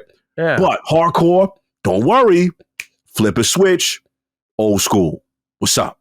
Old school just for the UI? I mean, the like whole game. Toggle, option toggle. Like you go basically options, Combat Evolved. Combat Evolve. Yeah. You don't like that? We got you, purist. Yeah. I guess if they have a switch where it's just the UI, like this sucks, and I can go back to that while keeping the Remake gameplay, that'd be cool. Yeah. Okay. In my ideal world, it's like, okay, Oblivion's UI isn't like perfect. Right. Like, okay, the map bar is usually on the bottom left in Oblivion versus where it should be, like you just pointed up, like that's where Skyrim put it. Like at the top, it was a little more navigable, if you will. Yes, I like it. And so I feel like that could be a good change. I think Oblivion has one arrow, and it's like, I think it's red when you're going in a direction where it's a door you have to go through, and green is when you're in the room it's in. But there's no like up or down. Correct. So I'm like, little subtle directives could be good. Okay. I just worry that like then it's a slippery slope, Cog. We know when we're talking about younger kids, it's like, hey, here's the direction. We're going to actually build in clairvoyant. So anytime you look down at the ground, you're going to see a glowing trail where you need to go. Oh my God. Manny, no. Detailed out for you. Not the glowing iconic thing with the trail and the path. Yeah, like little Fable 1, 2, 3 energy where it's like, here's the golden trail of sparkles. You follow that. Not the sparkles. Yeah. That's not really. Yeah, like I think that it won't be that extreme. I'm just having fun with it. But I did see when I saw for younger players, I'm like, nothing pisses me off more than that, because I'm like, this is an M for mature game. Okay. Fair. And if mommy and daddy want to buy their kid that game, that's fine. My mom and dad did that for me all the time. But don't go bringing the experience down for the kid who breaks the rules. That's ridiculous. Look, I think your strongest argument is just what you just said, which is, to them for mature game, what's the extent they're going to go, right? How, when you say younger players, how young are we talking? Are we talking, teenage demographic? What are we talking? So yeah, I get it. And I think that part is legitimate concern where it's like, okay, you want to see where the target is. I guess for me, I'm more careful. It's like, sometimes like I read descriptions of games, or I'll get a press release for something. And I'm just like, you read it and I'll be like, yo, that sound whack, or that sound dangerous. And then you see it. So it's like, I'm with you. This is what your strongest argument is. UE5, graphical, face it. That's going to tell us a lot. Like, if they don't nail that, then this whole, it don't matter what they do. People are going to be like, oh, you know what I'm saying? Like, bro, they look terrible now, which I did. You know what I'm saying? So they got to nail this look. All this other stuff, I kind of feel it's that, and I don't want to say like a toggle, but I do feel they would be very foolish to reinvent the wheel so dramatically that they now don't have anything in place for the core person who loved the original aspect of how the game was played. So it's just like, I can't see them deviating so much with the HUD, but I do feel your legitimate point on a mature rated game. There is interesting verbiage for a mature rating. I will give you that. Yeah, like I don't mind if they want to streamline certain things. Like I could see, like, for example, a lot of Oblivion's UI is driven by icons. Like instead of it saying weight, it's a feather. Right. And I'm like, is that what they're changing? Is that too complicated? Is it the tabs inside the inventory system or the journal system? I'm like, I don't know. It's, to be fair, for all the fun I'm having with this, I'll say that I play these games a lot. And so I'm used to, I always tell people I'm very much used to the Bethesda Game Studios problems where like, it's just, I don't like blink at the combat not being that great. I'm like, whatever, So when I see things like the blocking system, they talked about, it was frustrating getting knocked down a lot. I'm like, I don't really remember experiencing that much at all. And I think it's because Oblivion's leveling system is very easy to break. So, when you're walking around, you're jumping, your athleticism goes up, your stamina can go up easily. You sneak everywhere, sneak goes up. It's leveling by doing, right? By doing. I love that. And it's a great system. But the leveling system might need to be tweaked a little bit more because it's very easy to get around the game's problems. And so I feel like some rebalancing there could be a focus. That's not mentioned at all. That's the big thing I'm seeing from a lot of Oblivion fans is like, redo the leveling system. That's what I'm seeing from them. And I was surprised by a big push for that, but that's what I'm reading. So when they're seeing like mechanical changes over like what it could be attributed as like the core issue, some are showing some worries for that. I think the blocking is fine though, because like it's very simple. Like you hold up your shield and when they hit you, like they're immediately staggered. So there's no timing. No, I mean, if they're using Souls-like as an example, I'm guessing parrying is going to be a new mechanic of some kind, which is interesting. The opportunity that's here that I'm not expecting, but I could dream of is like, can we get a taste of what modern Elder Scrolls combat would be like? That's where I was going to go with it. You know, that's where I was going to go with it. Go ahead then. Go ahead. Yo, no, bro, you did, because I was like, my main thing to people who I speak to, shout out to my man EJ again, we talk all the time, he texted me today, you know, who are not Skyrim fans. This is what they tell me. Bro, that combat, that it feel like a butter knife. And then you also watching Mr. Matty play his video. You know that when you play it and you do it, like, bro, like we've got to step up this combat. So the vibe I've got is that the moment combat they considering, you know, boring and frustrating and the blocking system boring. I like that because that is a lot what you are going to be doing the majority of the time in the game. So for me, and then back on point with the HUD, we have to admit, Oblivion, even though it was the trendsetter for modern Bethesda, was set them into the new age and it is revered. If you look at it in comparison to a Skyrim Fall and stuff, that UI is antiquated. It is. So they got to do something with it. I think that my gut core says they're not going to deviate too much, but they're going to modernize it to the level like of a Skyrim or whatever. So things, you don't see that feather. You want the joint up top. You want things a little bit more visible kind of thing. I'm confident with that part. To me, the biggest thing is how this thing gonna look and how this thing gonna fight. You know what I'm saying? Now, I got to reel my boy in. I know what you want, but I'm bracing you for disappointment on them dungeons, just in case. I'm bracing. No. I'm there. Again, we had this conversation last week. Like, I would love to be wrong. I would love for them to go the Sky Oblivion route and knock it out the park and give us some really redesigned dungeons which seem unique, as opposed to the copy and paste kind of energy that we was getting back in the day, which at the time was revolutionary, but now in modern gaming, it's antiquated. Yeah, but that's a lot of stuff. That's a lot. It's a lot of development work. Why do it at all? Why go remake if you don't remake that? Like, that is the thing, man. You're right. I guess, Matty, you're 100% right. I guess I just needed something else as a precedent. I need another game that was open world, that was remade, that had dungeons, that did it. I'm not saying that it can't be done. Yeah. I would just feel more confident if I had another proof of concept. Like, oh yeah, these guys did it. Bethesda, why can't you do? You see what I'm saying? Yeah, no, like, I get it. Yeah, that's the only thing. But honestly, they could keep the same dungeon layout. It's really the decorations. There's no sense of like where you are at. Like, there's no item you can be like, oh, that chair and that table with that particular note was there. I know where I'm at in the dungeon. There's no mental marking that you're capable of because each like cell. I remember that specifically getting lost in like when I used to do the Dwarven dungeons in Oblivion, and things were very samey, and I was like, damn, where am I? And alien ruins I wouldn't say terrible, but like because they also have like light puzzles in them. Yes. And it's not like Skyrim, which like Skyrim reuses a ton, but because there's like little gimmicks within them and like the rewards are really unique and the pathing is really good, like it makes all of the difference. Oh yeah, all of the difference. For sure. We'll see. But look, man, I'm excited though. I didn't think we were getting a remake. I'm like, okay, so at least we're getting ours to the level. It'll be fun to cover. That's I'll have a blast with this one. And if it's June, bro, that's the perfect time. Yeah, dude. I mean, like I was not expecting to bring this into a more positive light. I was not expecting to have like a new BGS experience for a while, like probably till Elder Scrolls 6. I was like, yeah, man, like this will be it for a while after Starfield and its DLC.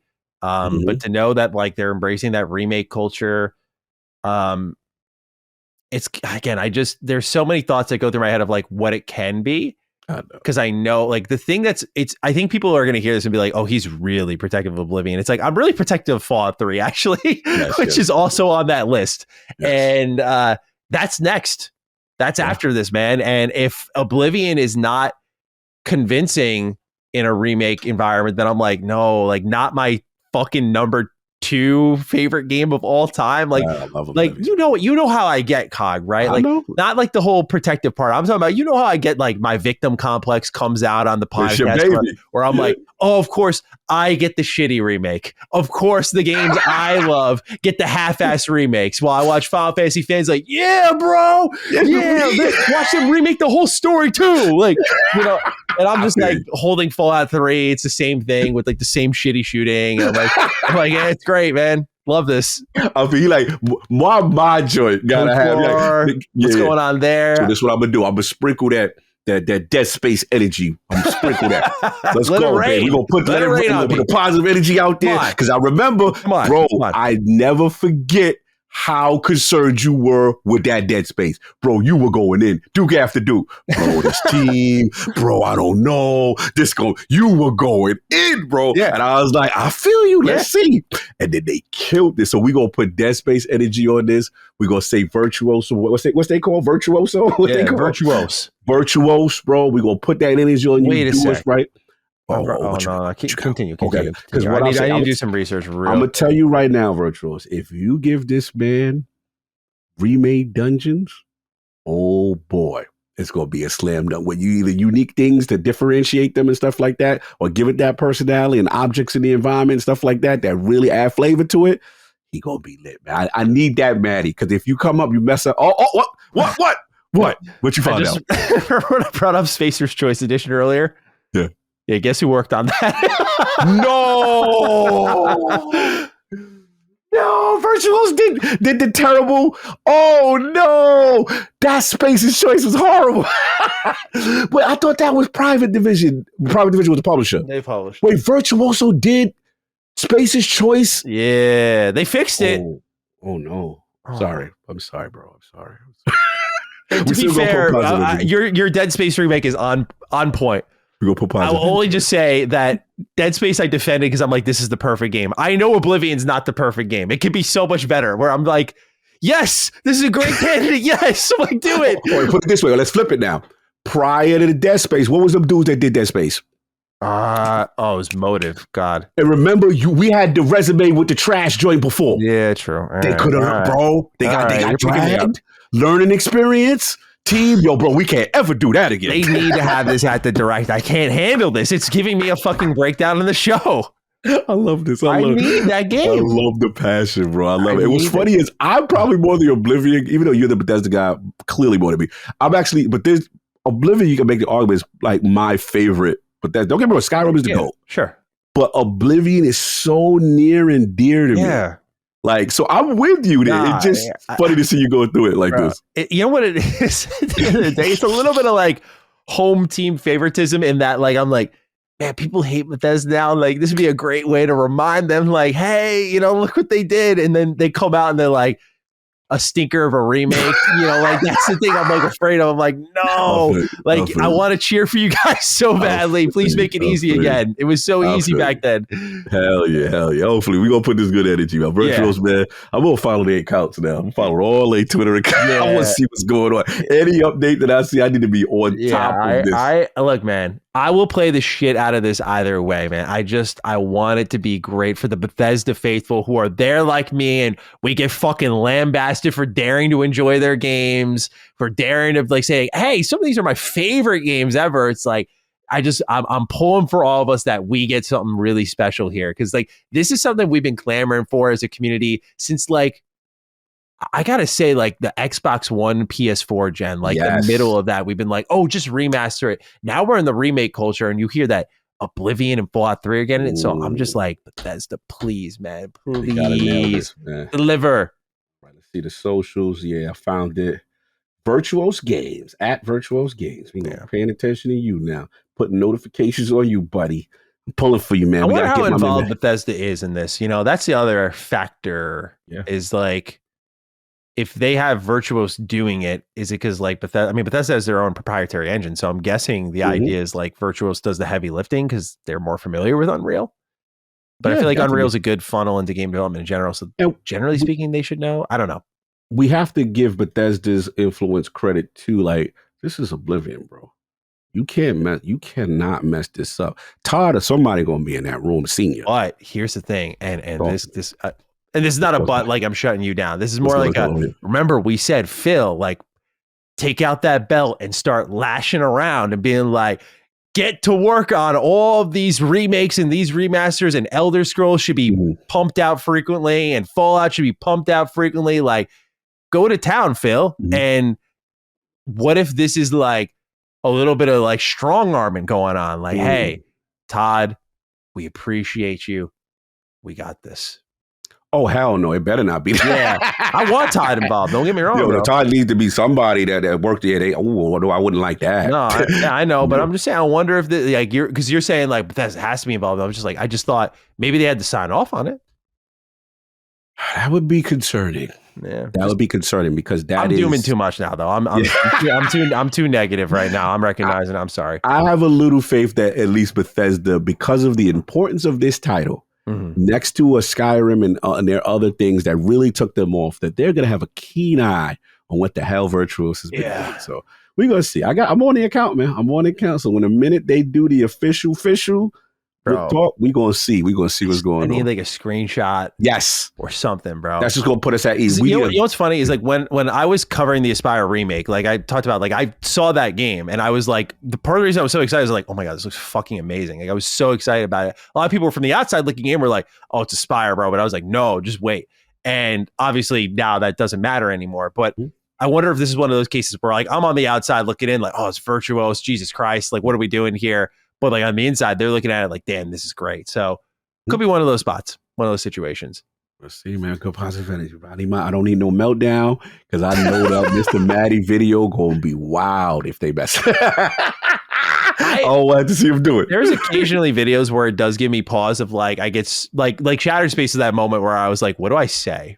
Obviously, I found a lot to say, but it was like Oblivion Remake ends up being not bad, not good. I don't know what I'd say. I'd be like, dude, like my first question is just how. Oh yeah. How? But I'm trusting in the GOTY quality, right? Like it's game of the year already. Just by default. This 1 years ago, so by default, game of the year. Putting it out there. I'm speaking into this. They got this. I got this, Bethesda. Just put the whips and put the turrets on top of Virtual. Yeah. And you good. That's it. Is there anything you want to talk about with the game and the mechanics and everything? I feel like a lot of this was consoling me and I hijacked the conversation. Anything you wanted to talk about with the Oblivion Remake? I was looking forward to that. Bro, look, I'm a UE5 fanboy. I am. I know it's not, some people feel that there is some sameness. I don't necessarily feel all the way just yet. I just like the glow up, bro. The glow ups is so crazy. And again, as a person who looks at, Bethesda as, okay, we got to step your little antiquated things up on certain levels, now that we've come from a Starfield era. That's something I've always been honest with. Like, hey, Larian is ahead of you. Obsidian's ahead of you. This one's ahead of you. Like, we got to get this glow up going. So this is great for me. When I hear fully remade, that is great for me. And I guess, my main thing is if they're going to do anything else, because there's still a lot of stuff we still don't know, right? So I want to know what other aspects, like you said, skill tree, that's always been a game about doing, interacting, doing, and then leveling up, same kind of thing. So that's it. My thing is I just can't wait to get to the little Daedric zones, some little demons, and I remember that. I remember that opening scene and then like the invasion and all that. Like I love that stuff. So the Oblivion Gate, like, bro, I can't wait. This is literally one of my favorite games of all time, and how I fell in love with them. So I'm excited. I'm just excited that it's being remade. It's super dope to get that level of attention. So let's see, and hopefully my boys execute. I'm hoping so as well. All right. That's it for the news for the week. It's time for our Game Pass pick of the week. First one goes to Lee's Cool Jenkins, who wrote in saying, hey, Dukes, quick Game Pass pick of the week for you. Check out Flintlock, The Siege of Dawn, a great little AA Souls-like that came out last summer. I completely missed it and picked it up this week. Cool combat, fun traversal, and a pretty interesting art style. I think this got middling reviews and was overlooked by most in 2024, but definitely worth a shot on Game Pass. So go ahead and check that one out if anyone's interested. I had the Game Pass pick of the week selection, though, this week. And like I mentioned, trying to get back into my indie bag a little bit. So I tried out Stardew Valley. Now, I've played Stardew Valley a little bit before, but I've always failed to kind of get deep into this game. And it's funny because like I love the art style. I love the music. The gameplay was always like very endearing. They've supported it for years. So getting a co-op crew together and been firing through it a little bit. And it's such a blast. Like I just love the coziness of the game, the relationships that you learn about as you progress through the game and how they build over time. And I was surprised to find this in Game Pass. I was like, oh wow, like cool, let's go ahead and give this a shot again. Why not? I have so many friends who have like put tons of hours into it, but I remember what pushed me to Stardew Valley was a bunch of friends and I were playing Terraria, and I don't like Terraria. A 2D kind of Minecraft thing. That's your thing. But also skill issue. Not gonna front. Fair. Like I just suck at Terraria. I don't know. And so when I saw Stardew Valley, I was like, easy. That's an easy switch up.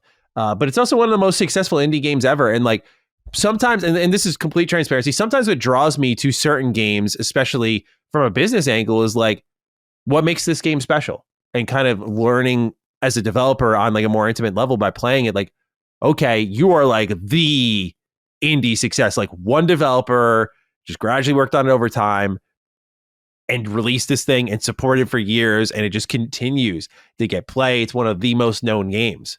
It's like, you don't get the how by playing it, but I feel like you learn so much by playing it and then reading about the person who made it, their passions, their thoughts, their feelings as they went through it all. And I know it's got a very interesting development cycle, because again, it was like there were times I think they almost stopped and quit and gave up. And so just wanted to get insight on the game itself and just again begin really, like I've played Stardew Valley a lot of times, but more as just like a quick little pick up play fun game, but in a pre-developer, if you will, environment. Now I'm kind of like reassessing and checking things out, and just been really enjoying it. Again, the coziness factor of it all, having friends going around like fishing while they go and do something else. It's a good time. So I'm looking forward to diving into some dungeons as well, getting ramped up on that front and building some relationships. Never got to that point in the game. So seeing what happens there. But like I said, just want to study and learn more from the indie goats as a student of the game. So my Game Pass pick of the week is Stardew Valley. Great co-op, or you can play it in single player,